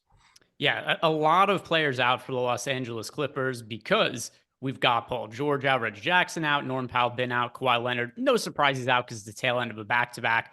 But then also we've got Zubac, the aforementioned. He's questionable. Luke Kennard is questionable. I want to know, Eric, I know you're only playing one lineup tonight because you got your fancy movie premiere to go to. I do. What are you going to be wearing to that, by the way? What are you going to wear on the red carpet? Yeah, so you wear a suit. You wear like a nice jacket, a little suit thing that The wife got for me because, got to look good, got to look sharp, got to look, hang out with a lot of her coworkers and do the thing. So you schmooze, you kick it, you do the thing, and generally I don't look terrible, so I'll be okay. You're the arm candy. You're the arm I'm candy. the arm candy. Hey, you know what? There are worse jobs to have. There are. Like doing shows with me. I imagine that's not terrific either. Bottom 5, but you know what? At least I'm not. What would be? I can't imagine. Like, what would be the worst job that's like rational to have? Like, we're not talking terrible stuff that's illegal or other stuff. Like, if you had to pick like a bottom 5 normal person job, what would it be? I would say anything in a cubicle. I would just be out immediately. That crab fishing from that TV show seems pretty brutal. That is definitely bottom 5. That is that does not seem great. Yeah, I would say anything on a boat would be pretty bad. Yeah, there's the Bill Burr joke, being a mother. Like there's that one as well. Yeah, you gotta watch the kids all day and watch the cartoons with them. Amazon worker is a great one from Loco. Any like UPS drivers and USPS and Amazon, my God, that would be the worst for me. At least you're outside, I guess. That'd be better than a lot of other things. I just couldn't be cooped up all day in that kind of a capacity. Even like here, I go on walks, I'll listen to stuff and bounce around and like, take my dog out, do different things. Like I can't just sit still for, 6 hours. Yeah, I don't know. We'll see. Maybe we'll get some interesting responses. But if you were not going to the movie premiere and you were able to build out your normal out of lineups, how would you be handling this Clippers situation and trying to hold lineups, or at least try to hold lineup spots for late swapping? Because it is a tough situation where this game starts, like you said, it's the most important game on the slate for late swap purposes, but it starts an hour and a half later than all of the other games. So Zubats and Kennard, if they're both ruled out, it opens up extra value, but how many lineup spots are you willing to really sacrifice for that possibility? Yeah, I think what you do is you make sure you get to more Landale than you probably think you need. Get a piece of what? Check out the Miami Heat starting lineup. Oh no. It hasn't come through yet for me. Is it I mean, obviously you just cut me off halfway through. Sorry. I mean, you obviously No, I'm saying that it must be like so egregious, because normally I'm the one who cuts you off. You cutting me off is like, oh shit. Let's see where it is. So my friend just texted me. I'm trying to figure out where it is. I don't see it anywhere yet. I'm gonna hold off until it comes through officially, because I think I know who's starting at center for the Heat, and it's the funniest player possible. Oh, well, I mean, there's only one person it could possibly be then. Yeah, so let's see when it officially comes through. I mean, Udonis Haslem has to be the answer. We'll see. That is not Orlando Robinson. Don't do that to me. So this is what it is. So Ira Winderman tweeted that he believes that Haslem is going to start at center. So it's not official yet, but Ira Winderman has tweeted that's how. I will say there's a lot of NBA teams that are starting to do this, and I was trying to figure this out the other day, because this is like the Dwight Powell thing, right? Like this is Dwight Powell plays 18 minutes or something, and then you have more serviceable backups, and you maybe avoid a certain big man to start off a basketball game. But who are you trying to duck from the Houston side in Şengün to have? It makes no sense that you would have Haslem start here. Is this like an elders appreciation night? What would be the other? He's the only professional athlete that's actually been grandfathered into a role on a team. Like, because that's the only, he's just been there for a long time. So he's there. And by the way, I still want to get back to the other thing, but this is kind of pertinent, especially because if Haslem starts, I'm very happy about this because I bet on the Rockets for today. But here's the other issue. Plus 5.5. There just aren't other big men to start on this team. Like, who else would they start? I mean, you could play Jovic at the 5, even though he's not like a 5. Robinson would be the only answer. But the assumption here is that Jovic is out. Oh, I did not. He's questionable. Yeah, he's questionable, but I'm assuming if Haslem does start, my assumption is that Jovic is not playing today. That would probably be my assumption too, because otherwise, I mean, the only other weird one that was on my radar was Orlando Robinson, and I want nothing to do with Orlando Robinson more than likely. Once again, one lineup, I would just rather play Landale, and I'm just going to sit on a lot of those pieces and rotate them around on my phone. But like, I don't really have any interest in whoever starts at center from the Miami side. I think that's probably the right side. If it was Jovic, I would. But Yeah, there's no way I'm playing Udonis Haslem. That would be just pure insanity.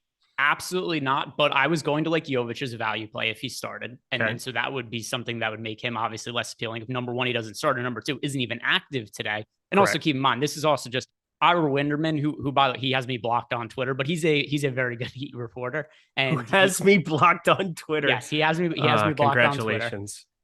But he is a very reputable beat reporter.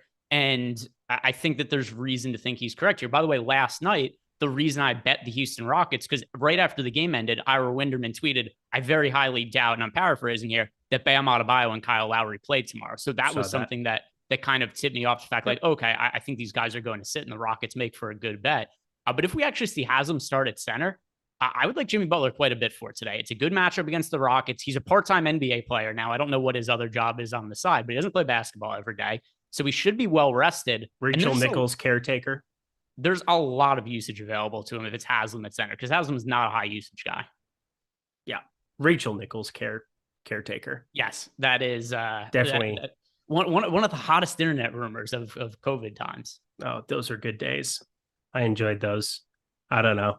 She's still out of a job. I haven't seen her in anything for a while.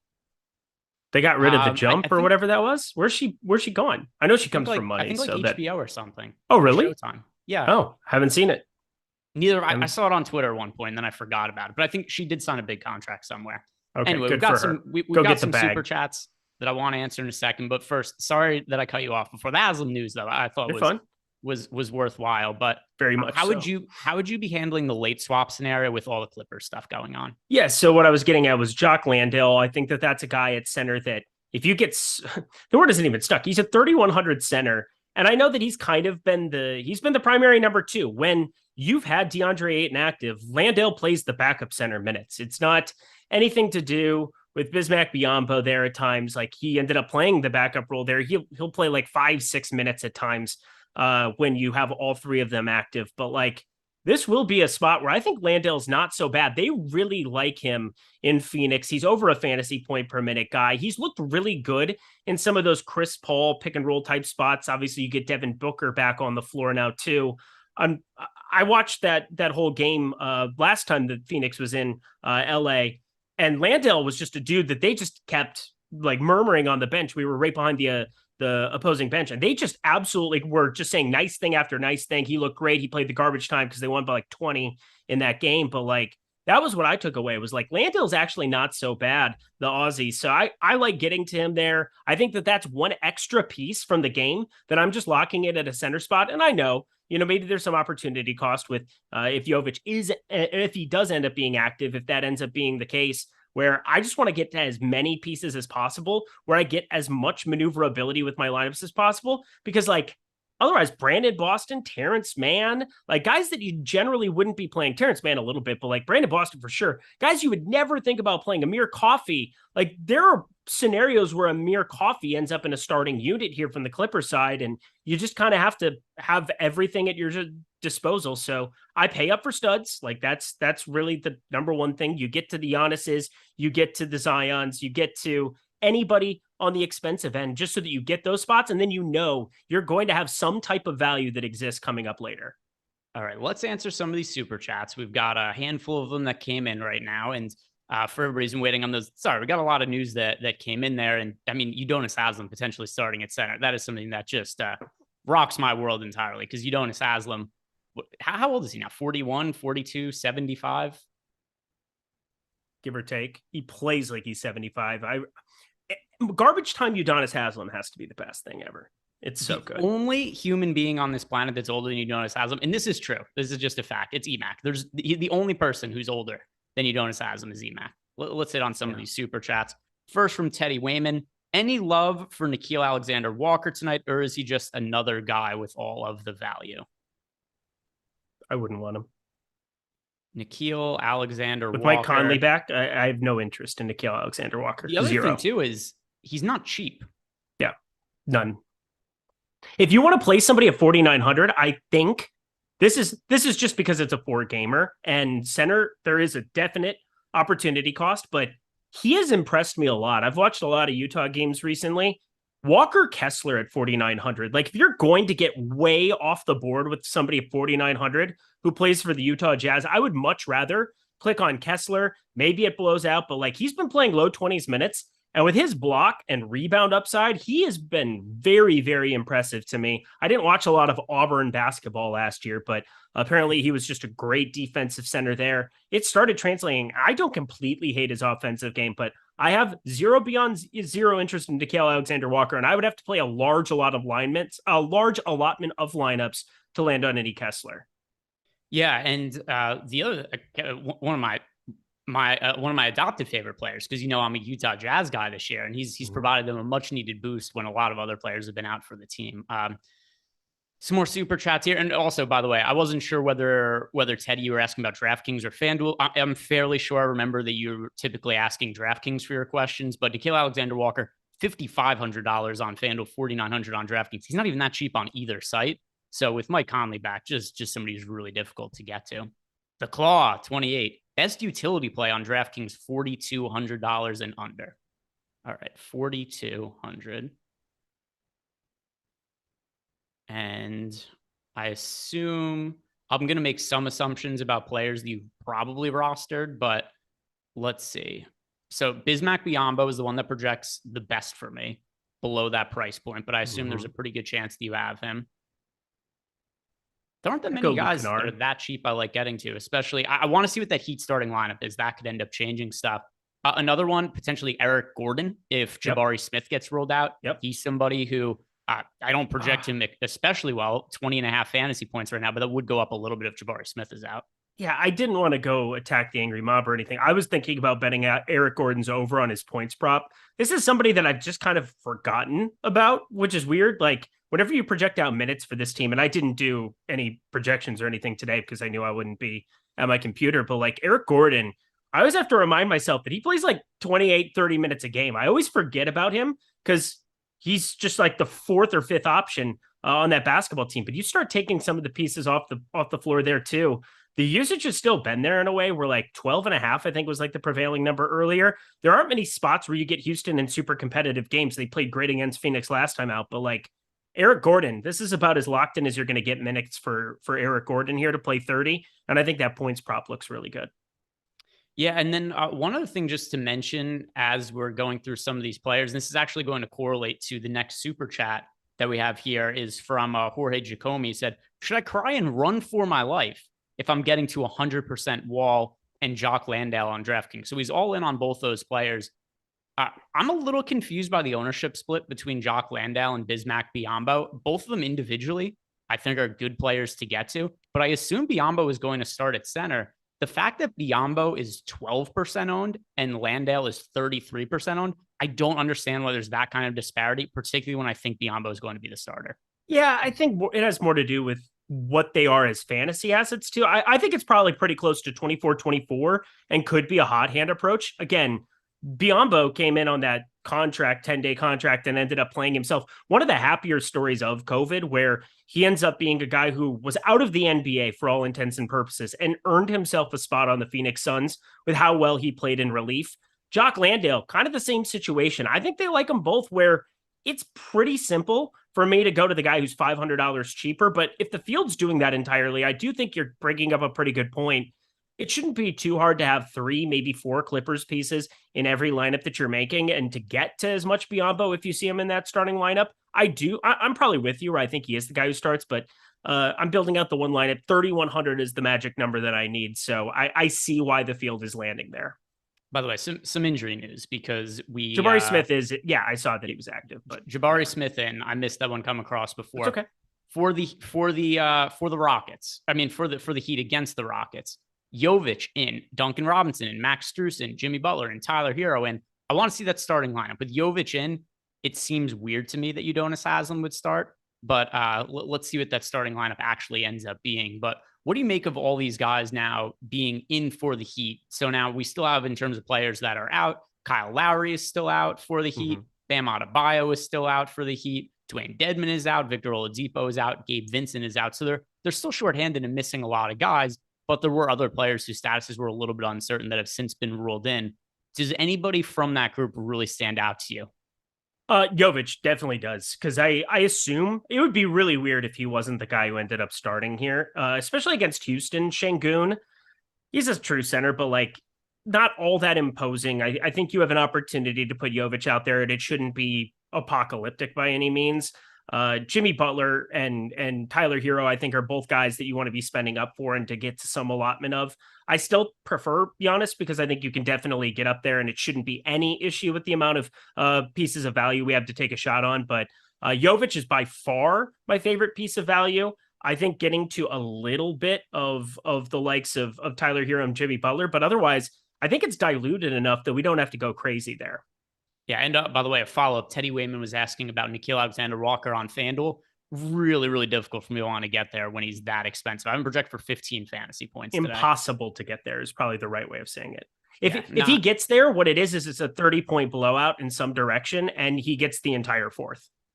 You have to remember, too, that earlier in the year when Utah was healthy, he wasn't even in the rotation. There's no guarantee he even gets minutes today. Yeah, I mean, obviously, I'm upset with Utah still because I had the nuts that one day where Talen Horton, it was a 0 in my lineup everywhere, and Nickeil Alexander-Walker played over him entirely. That was the worst day, maybe, of DFS my entire year. There was just that 1 week, beginning of December, Talen Horton-Tucker just didn't play in a game, and it became Nickeil Alexander-Walker. But think about it. You have Mike Conley back. Sure, Colin Sexton's still out, but you get Conley, you get Beasley, you get Talen Horton-Tucker, who can show up from time to time when they want to. Agbaji showed him for a couple of minutes. I mean, you're just asking for such a slim thing. And don't forget also, Rudy Gay was not playing for quite a while there. He ended up back in the rotation. There's just enough bodies there where you have so many spots where it's just so shorthanded that you shouldn't even be remotely thinking about it. Yeah, and then one other thing, too, is because somebody in chat did mention that Colin Sexton's out. Okay, but still, Nickeil Alexander-Walker scores less than a fantasy point per minute. He's $5,500 on FanDuel. Realistically, for him to be projected decently, you need over 30 minutes for him. It's just not something that I think is realistic. I could make 1,500 lineups, and I don't think you would make one. Let me do it. I'm gonna just run it off Stokastic because all right, that is what we're gonna do. I'm gonna run 1,500 lineups. I agree that he's probably not going to show up in 1,500 lineups. I agree. The next super chat that we have here is from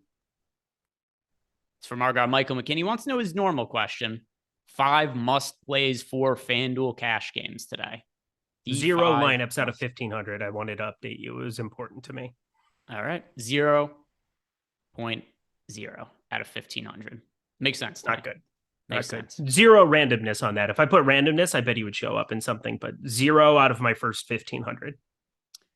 So answering Michael McKinney's normal question is, who are the must plays for FanDuel cash over on FanDuel? So let's start pay up options. Jimmy Butler and Giannis. I think it's easy enough to fit both of them in today.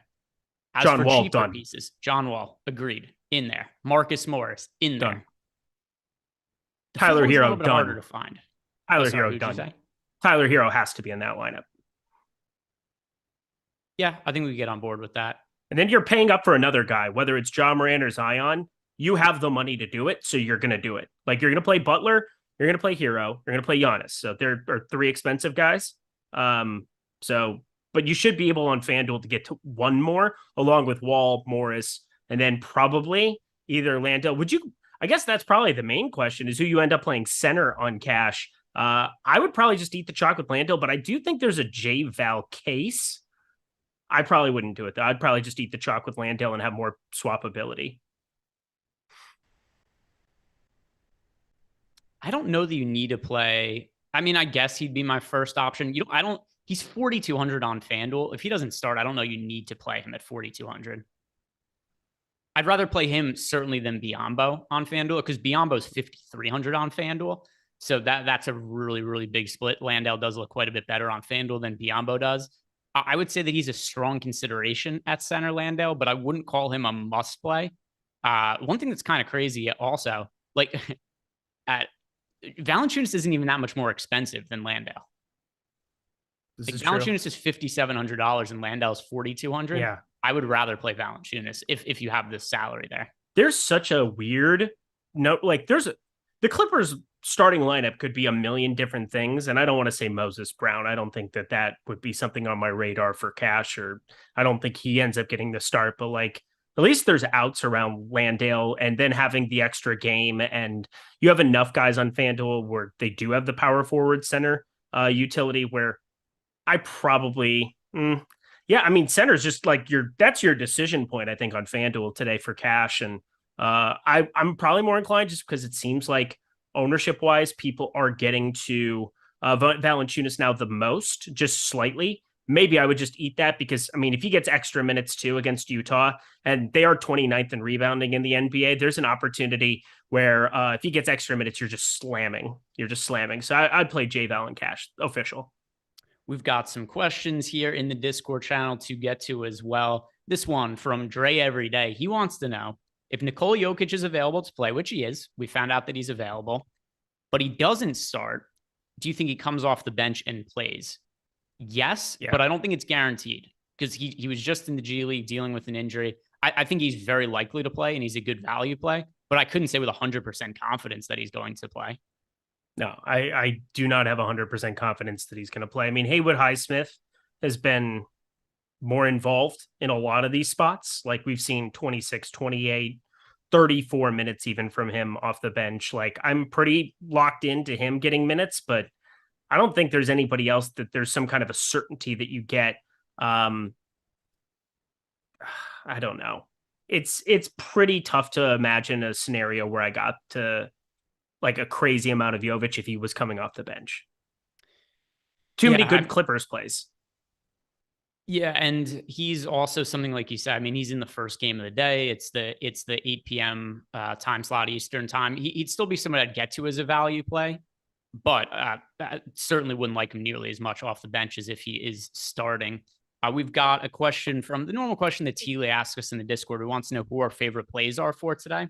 I could go through the players I have the most exposure to right now, with the caveat of I'm waiting on that Heat starting lineup before I really try to upload my lineups. And I think that could really change a lot of stuff because I just don't really know who's going to be starting for the Heat. I have 8 players I have 100% of today. So if that keys you in. Oh, that's true because you're only playing the one lineup. You're all in on everybody. One lineup to rule them all. Yeah. One lineup to find them.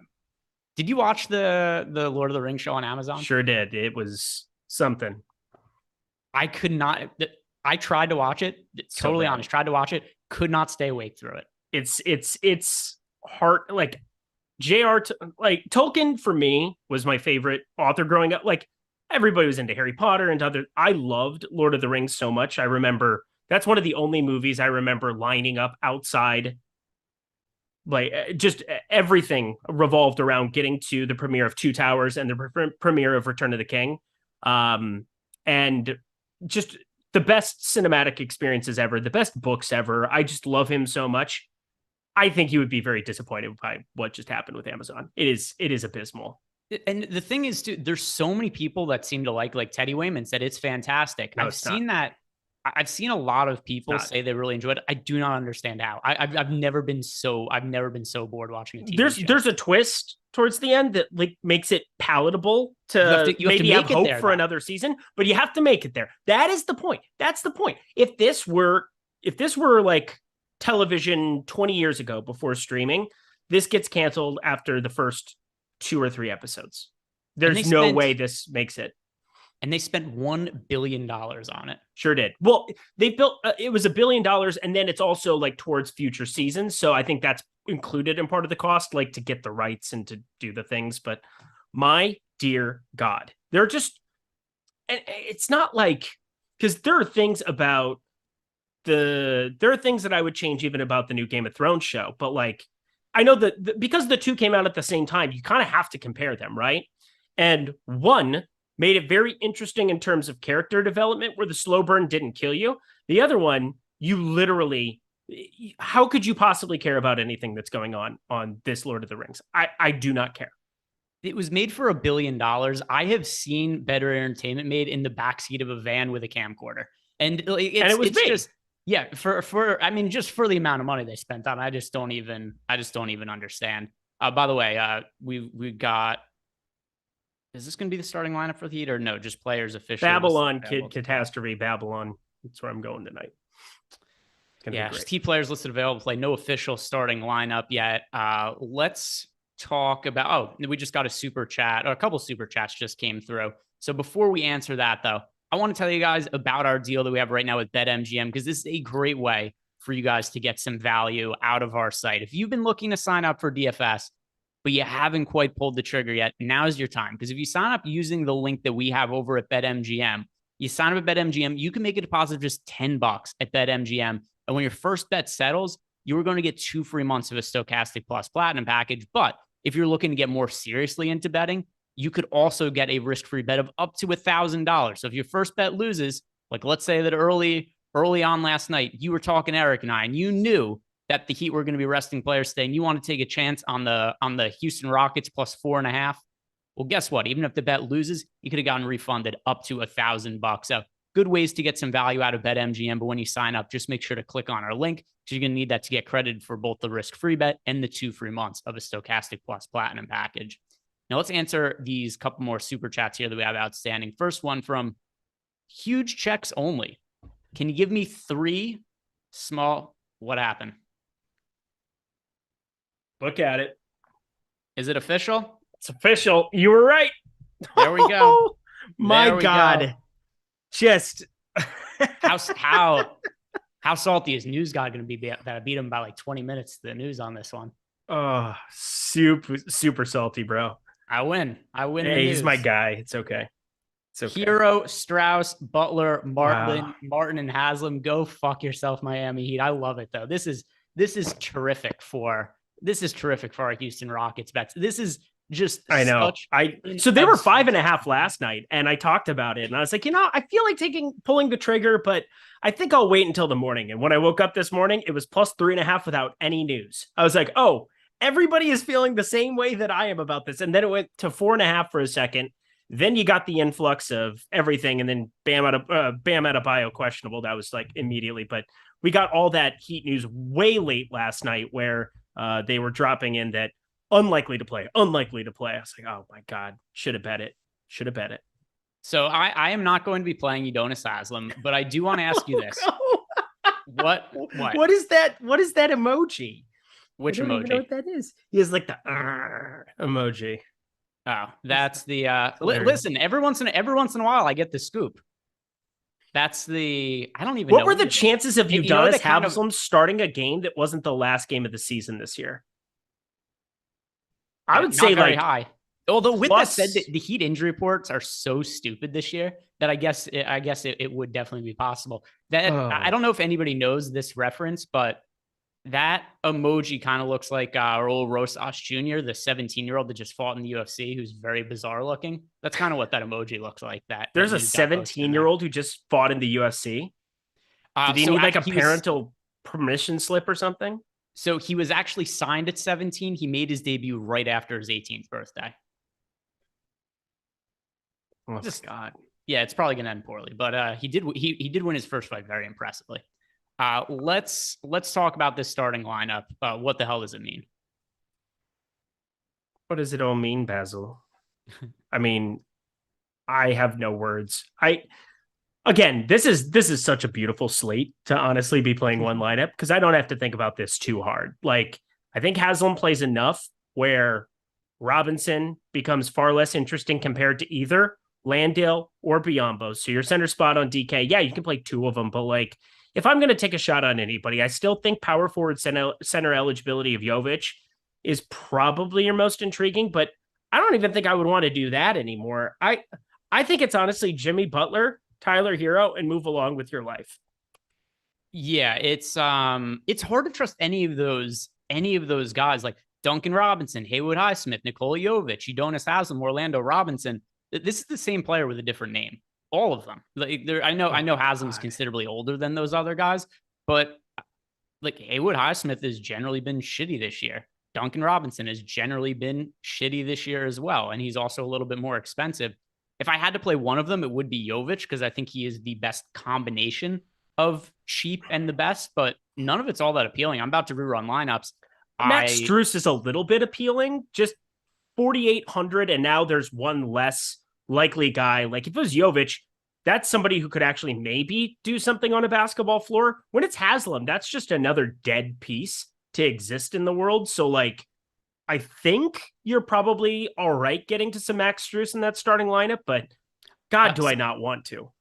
Sorry, just clarify. I meant as far as the cheap guys go. Oh yeah, no, the cheap guys that we're trying to find and mine out value. You're just going to Phoenix LAC. I don't think you want to screw with this anymore. Yeah, let's see. So I have just run lineups, and like, yeah, I get exposure to Caleb Martin. I get exposure to Max Strus. Jimmy Butler and Tyler Hero are two of my most exposed players on the slate. They are absolutely excellent plays. You guys should be playing in cash games on both FanDuel and DraftKings. But yeah, as far as the cheap guys go, none of them stand out because earlier today, I didn't think it was reasonable to project Udonis Haslem for minutes. He's starting at center for the Heat and he's 78 years old. Just kidding. There they are. Oh my Lord. All right, I'm just going to say it. Here's what you're going to do at this point in time. You're just not going to screw with anything else in Miami that is not a starter. That one of the 4 starters not named Udonis Haslem. Like, if you want to play any of the other guys in tournaments, like that is just fine. But like, those are roster spots you're giving up to a team that is about to all be super insanely cheap on the Phoenix side. And then the spend ups you can get on the other side of that Phoenix game, or to Giannis Antetokounmpo or to Ja Morant.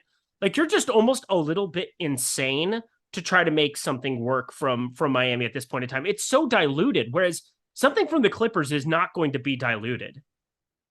So by the way, I just reran lineups and now I could get back to, because we had the super chat from Huge Checks Only where he said, could you give me 3 small forward options for a 20 on DraftKings? I'm happy I waited a beat to answer that question because now I have more accurate information I could give you, because before then I don't really know what I would have ended up answering with that because there was different stuff in something play. up. The 3 that I'm getting to the most are Chris Middleton, Caleb Martin, and Max Strus. Yep. Yeah, the starters that aren't Udonis Haslem, I think they're great for tournaments. Like that's I think you're probably just fine firing them up. You don't need to play all 3K or 4K guys from the Clipper side, but damn, does it feel good to do it. John Wall is a pretty no-brainer play, I think. You should have exposure playing multiple lineups to him. He's just that good. But like everybody sub 5K from Miami, from LAC, I would just much rather take the LAC side for a majority of it. But if you want to get to some tournament exposure of those 2 small forwards from Miami, go for it. Let's try to parse some of our, well, I guess this would be for most exposed players. It would just be for you, who you're rostering. So I won't exactly my rostering of my one. I don't know if I've ever had a line. I've never had a show where I just made like one lineup, especially from the analyst side. Like this feels good. I'm okay with this today. Just single entry to the death. You know what else feels good, Eric? Tip to tip. Oh, I was going to say getting our tools for free for 3 days, but that's nice also. Because that is something you could do if you guys want to see our player projections, ownership projections, the new lineup generator tool that's going to build lineups for you in just a couple clicks of a button. You get access to all that for free for 3 days if you guys haven't signed up before. Just click on the link that we have below or that Jordan's about to throw into the YouTube chat. You get 3 days for free to check out all the stuff we have behind the paywall. Tip to tip feels nice also, though. Feels nice. Thank you. Different priority for everybody. Yeah, it's what it is. Sex always on the brain. We have another super chat that came in here from The Claw. The Claw wants to know best power forward on DK for $4,500 and under. Let me sort by. Boy, that's a shitty price range. I'd probably go Batum, but like probably don't want to get too much of it because Batum, I think, is probably who starts if you don't have. I'm assuming Batum starts. He started the second half the other night in front of Zubats. They tried to stagger it to avoid certain center minutes against certain matchups. Ty Lue will do that, but I'm assuming Batum starts. So also Zubats got hurt in the first half last night. Yeah, but it still was something where once they went small against Minnesota, if you watch that first half, probably the worst first half of basketball I've watched all year long. It was sinister how bad both of those teams were. Kawhi got in early foul trouble, and then it became just 81 points, I think it was the cumulative lowest first half allotment of points in an NBA game this season. It was bad. And so I thought they kind of mixed it up. But yeah, if he got dinged up, that would make some sense too.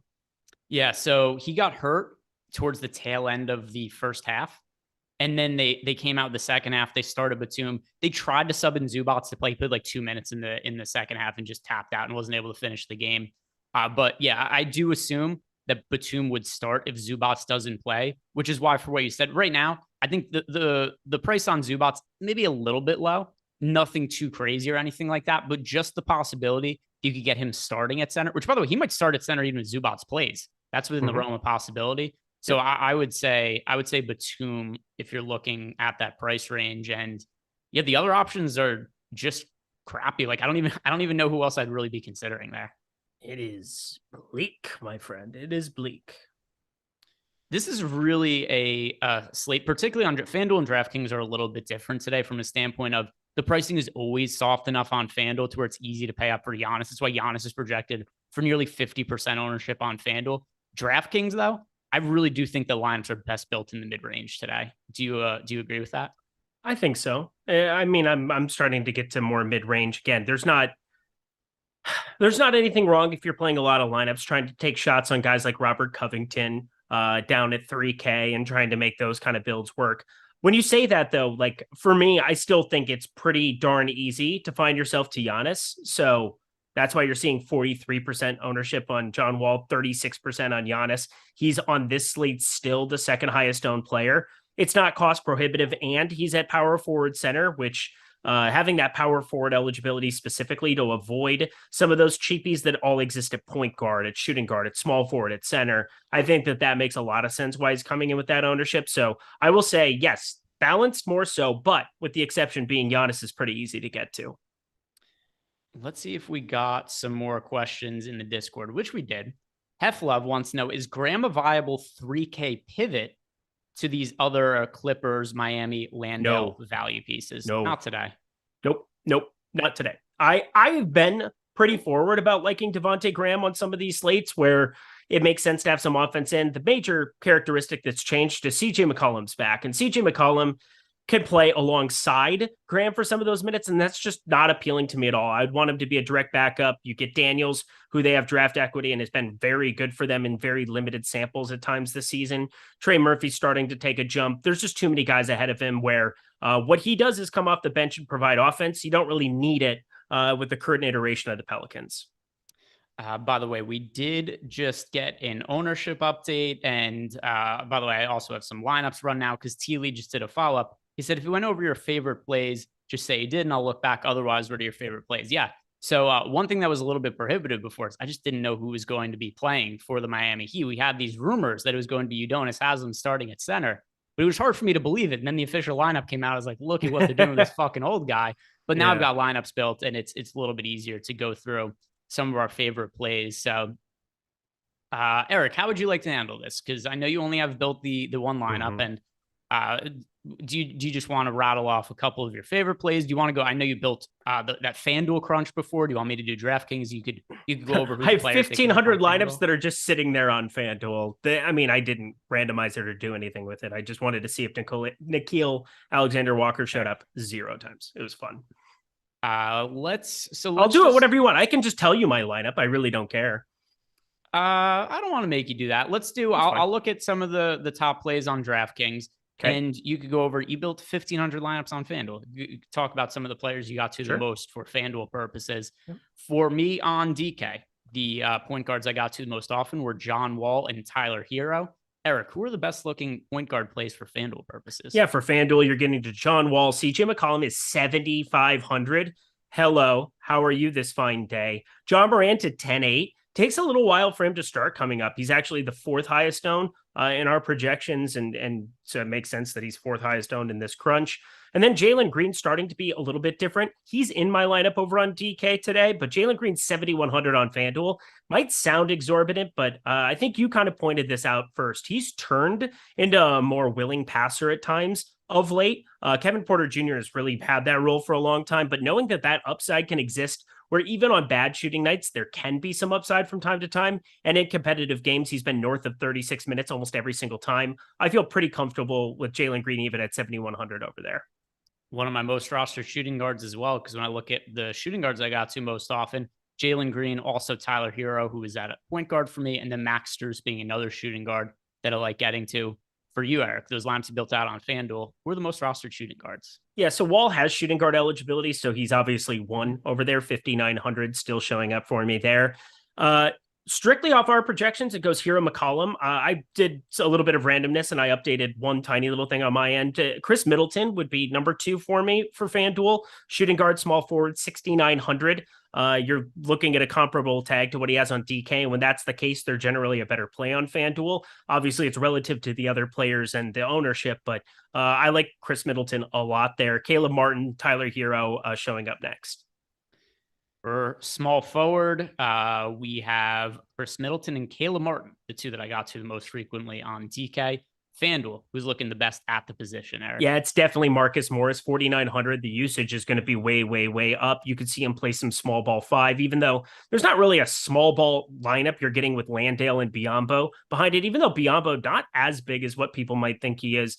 I like getting to Marcus Morris the most. Giannis, very easy to get to at 1,200, even on the FanDuel site. So I think, yeah, he's going to be number 2. I think you just play a ton of those two on a slate like today and figure out how to get different with the rest of it. One play I do like on FanDuel, just in terms of relative to their salary on DK, Caleb Martin's 5K. He's 5K shooting guard, small forward. I think he'd show up a lot more at that position for me. Let's see the next position, power forward. This is a pretty straightforward one for me. Jimmy Butler and Marcus Morris. I think pretty clearly the two best power forwards going on DK tonight. Yep, and then it goes Morris, Antetokounmpo, Zion, Butler. It's a pay up position on FanDuel. You're going to get to those 3 guys, Butler's, Williamson, and Antetokounmpo quite a bit over there. And by the way, T. Lee followed up. He says that he appreciates us going through this, and then he wants to know if you dropped any pop culture information on us today. He's going to a movie premiere. Eric's going to be famous tonight. He's going to be fancy. That's enough pop culture for us. Go I don't think it has anything to do with it, but Damien Chazelle. The guy who directed a lot of stuff, La La Land, Whiplash, everything. This is his new flick with like Margot Robbie, Brad Pitt will be there. It'll be a fun crew. It'll be fun. And Eric's going to be there, which I assume that is what will be making the headlines of the papers tomorrow. Seems all right. The center spot for me, I really, really like Bismack Biyombo as a pivot off of Jack Landale. Let me check to make sure in the latest ownership update if that is still the case, the ownership split between the two of them. What if I told you Bismack Biyombo was 5,300 on FanDuel? Yeah, I know that. So on FanDuel, that's a no-go. Unfortunately for DK, it has gotten a little bit closer because earlier when we were looking at it, Landale was nearly 40% owned and Bismack Biyombo was only 10%. Now it's a little bit tighter, 25% for Landale, 23% for Biyombo. Whichever, with them being pretty similar in ownership now, I'm just going to prefer whichever one starts. Easier to start with Biyombo and then pivot to Landale. Harder to go from Landale to Biyombo just because of pricing. So for now, it's Biyombo. If Landale starts, I'll be switching that to more Landale. Yeah, I get it. Like Jonas Valanciunas is the highest owned guy over on FanDuel, but it's like by 1% over Landale. And because of how much people are saying the name, maybe you do get a little bit of a boost there. I would much rather in tournaments play a lot of Valanciunas and Şengün than playing Landale for FanDuel purposes. Again, 4,200, a lot different than 3,100 with 8 positional spots over on DK. You don't necessarily need 25, 30. It would be pretty disappointing on FanDuel today to get by with like 25, 30 out of Landale. You would need him to still go nuts. I think Valanciunas and Şengün much better plays. Got a question here. I think it's a good one from JEW. He says that we haven't heard anything on Diabate today. Would he be in play if Zubac is out? So once again, it would depend on the starting lineup, but I think the Clippers would be more apt to just go small in that spot. And I think we would see, let me look at what the minutes allocation was last night. I will say Landale has positive leverage in the boom bust tool, by the way, for FanDuel purposes. I just pulled up the boom bust here and updated it. Jovic showing up. He's 3,800 over there. As I'm kind of updating everything for some of that older news, but I want to give a shout out to Landale actually having positive leverage. If that ends up being the case, Yahtzee, because he's still having 18.2% optimal percentage, 11.4% ownership on FanDuel. Hey, that's positive leverage. I would take a little bit of that. Yeah, and by the way, if you guys haven't done it yet, do us a favor, like the video and subscribe to the YouTube channel. To answer JW's question about Diabate, so Zubats only played 17 minutes last night, and Diabate played 0. It's hard for me to really project and play many minutes unless something happens where he starts. But I think they would just go small, play Batum at center, and that's probably how they would run their lineups today. So Diabate, I wouldn't really be interested in him, even if Zubats is ruled out. But could you talk me into doing something different? Do not play Diabate. There we go. And it rhymes, which means that we have to take it as gospel. It's an important facet. Rosso Music, DK Tiers, my guys. Joval, Martin, Smith, Zubats. All right, let me look at these guys. The options, once again, are Jonas Valanciunas, Caleb Martin, Jabari Smith, and Ivica Zubats. Would you like Zubats? Will you like Zubats for tournaments? Because I always overproject this dude. I'm obsessed with him, but I don't know what I'm supposed to do on a day like today with nobody else other than him. I mean, didn't the guy go for over 70 in this kind of a scenario last time out? I would want to get to Zubats a lot in tournaments. He's a guy that I have something figured out in my lineups where if that news drops in the next hour, I can do something about it and actually play him. The answer for me is Valanciunas. I still think that Valanciunas should be projected higher than Zubats in this spot. And the other thing too is if you are playing him in tiers, and also I don't know how risk averse you want to be here, Rosso Music, but I believe if Zubats is out, you don't have anybody to swap to, which is pretty problematic. Yeah, that's the really, really hard thing. Like, there's certain spots where it's pretty easy to account for something changing in the news. Like Terrence Mann is 4,400 on DK. I have one version of my lineup here as I'm looking at it where I just simply play Batum instead of Terrence Mann in that utility and I'm set to go. But like Zubats is a tough one. You have to actually like figure out some stuff. But once that game locks at 6 p.m., I have no chance to be able to play Zubats. I'm just going to have to roll with whatever. So 9 p.m. Eastern time for the people with regular times. So yeah, you're going to have to play around with it, but like it is very, very hard to have something that looks normal. Even with a 5,300 Zubats, just it's a wonky spot that you have to have some contingencies for. We have a question here from John Good. He wants to know, are we good with both Phoenix centers in cash, or should he swap to one cheap clipper depending on the starting lineup? So I do think you probably want to figure out a way to get Batum in your lineup if he ends up starting at center and Zubats is out. But at least as of now, I don't have an issue with Landale and Biyombo both being in a cash lineup. I think you're capturing all the minutes that you're going to get out of the Suns centers there. And Landale, pretty good points from a fantasy producer. I think Biyombo, relative to his price, should project well because he's going to get good minutes. So yeah, I think both of them in a cash game lineup is fine as long as one of them starts. Correct. If neither start, you're probably dead like everybody else though too. You should have them. The Claw 28. That always makes me think of Borat. Toy Story. Oh, Toy Story. Yeah, Borat. The Claw, it similar chooses movies. us. Yeah, similar movies. Olynyk or Şengün on DraftKings? Olynyk or Şengün? I'm not playing either, and I love Şengün, but so I'm biased that direction. I'd probably go Şengün. Who I've projected better. Kelly Olynyk did have some weird rotations, and I don't know what to make of it because Walker Kessler has been really, really good. I'm just throwing it out there. Kelly Olynyk played less than 20 minutes last game. It was a blowout. It was wonky, but there's definitely some interest they have in Walker Kessler playing bigger minutes there. Şengün for me. And by the way, you remember how the Utah Jazz got one Kelly Olynyk? How? Traded 1-for-1 for Bojan Bogdanovic. I don't think you realize how profitable that trade was for you. Honestly, probably the most momentous day of my life. I don't doubt it. There's been very few of them, and that's probably up there. Number 2, getting Duke. Number 3, my wedding. No, I don't want to order those. The first show you did with me. Well, that was number 1. I had a 1A and a 1B, obviously. The wedding's up there somewhere as well. Yeah, top 5, top 10, maybe. Yeah. I mean, you know, but also it's kind of like when people make their list of top 5 NBA players and there's like 30 of them on the list. You know, it's hard. It's hard to make those lists sometimes. It's hard. Do we get any more super chats? Doesn't look like it. We are all caught up on super chats. We're caught up on questions in the Discord. So I want to just look one more time over at this slate and just the injury situations and just overall news that we're waiting on. Starting lineup for the Suns, I assume it is going to be Bismack Biyombo that starts at center over Jock Landale. Are you in agreement with me on that, Eric? Yes. And then as for the injuries, we have Ivica Zubac listed as questionable. Luke Kennard is listed as questionable. Put in your official guesses. Kennard, Zubac, in or out on each of them? I'm going to say Zubac's out, and I'm going to say Kennard in. I'm going to say both of them sit. Oh, okay. Well, then I want Man and Batum, and that's not happening anymore because, once again, one lineup. Are there any? What's the most bizarre player you could see yourself rostering from the Clippers? Oh, let me pull it up here.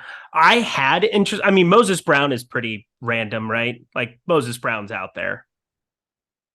Yeah, he would be categorized as weird. And by the way, JEW asked us before about Diabate.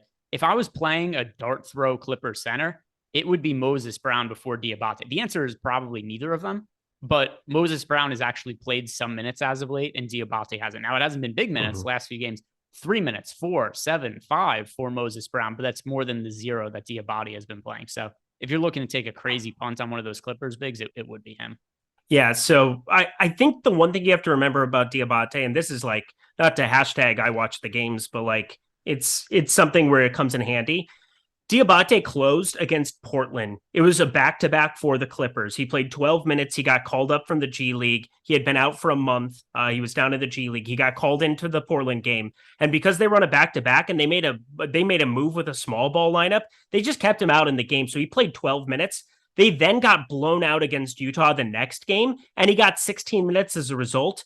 Those are the only two things you can really even point to in terms of minutes the last couple. That Sacramento game, they were down by 35 closing it out, and they brought him in the game. He ended up playing 19 minutes, almost the entire fourth. So really, really hard to see Diabate doing anything unless there's a massive blowout. And even then, he's right around a fantasy point per minute guy. Moses Brown's been north of 1.3 in his limited time this season. So go Moses Brown. Got a super chat from Avi Schreier, which is a Borat reference that I cannot read, but I do appreciate the super chat. We got another question from Darren Unger. FanDuel Cash, CJ, Zion, and Martin, or Giannis, Robert Covington, and Jalen Green. So I can't advocate for Robert Covington in a cash game unless Kennard and Zubac were both to be ruled out. And even then it would be a little bit thin. Carlos Rodon to the Yankees. Is that what you were reacting to or something? Yeah. Else? Are you kidding me? Why? Why do they get the good things all the time? Like his arm is going to fall off 3 months. I hope so. I hope so. This is just... I mean, I don't hope that, but super chat. Darren Unger super chat. Got off track there. Yeah, no, the first one, I want Giannis though. So find a way to play Giannis. You have to play Giannis in cash. You should be playing Giannis in cash on FanDuel. I mean, you've also got like 2 minutes left here. I'm just going to say the second one because you should be playing Giannis and cash on FanDuel. It's going to be like 70% owned. The next question is from Jeff Williams. He wants to know Highsmith or Covington for last man in the DK 555 with Jovic not starting. I'm scared he might not play. I'd still rather play Jovic than Hayward Highsmith. I've been pretty anti Highsmith this year. But I would say Covington just because I think he stands to benefit if Zubac and Kennard are both going to be rolled out there. So I'm going to say Covington over Highsmith. Good call. There we got Gundacker in here taking victory laps. Gundacker just knows when people are talking about the Yankees and he appears. Yeah, it's like me whenever I hear Adam speak words that are insulting, just come running. By the way, massive there's no way this contract goes well. 6 years for Carlos Rodon. Yeah, best of luck with that. No chance. All right. Here's the thing, though. You always want to cheer for a team to spend money if it's your team. Who cares? Oh, yeah. No, for sure. The other thing, too, is because there's no salary cap in baseball, I've never understood when people are really opposed, like, good thing our owner didn't spend this money. It's not your money. And there's no salary cap. There's no impact on the team. It's just, is he willing to pay the money or not? As a Twins fan, Eric's got a movie premiere to get to tonight. He's a Mr. Fancy Pants. If you guys didn't do it yet, like the video, subscribe to the YouTube channel. Every time you like the video, your fantasy lineup scores an extra point. Something to consider when you like the videos and subscribe to the YouTube channel. Guys, thank you very much for watching. Good luck tonight.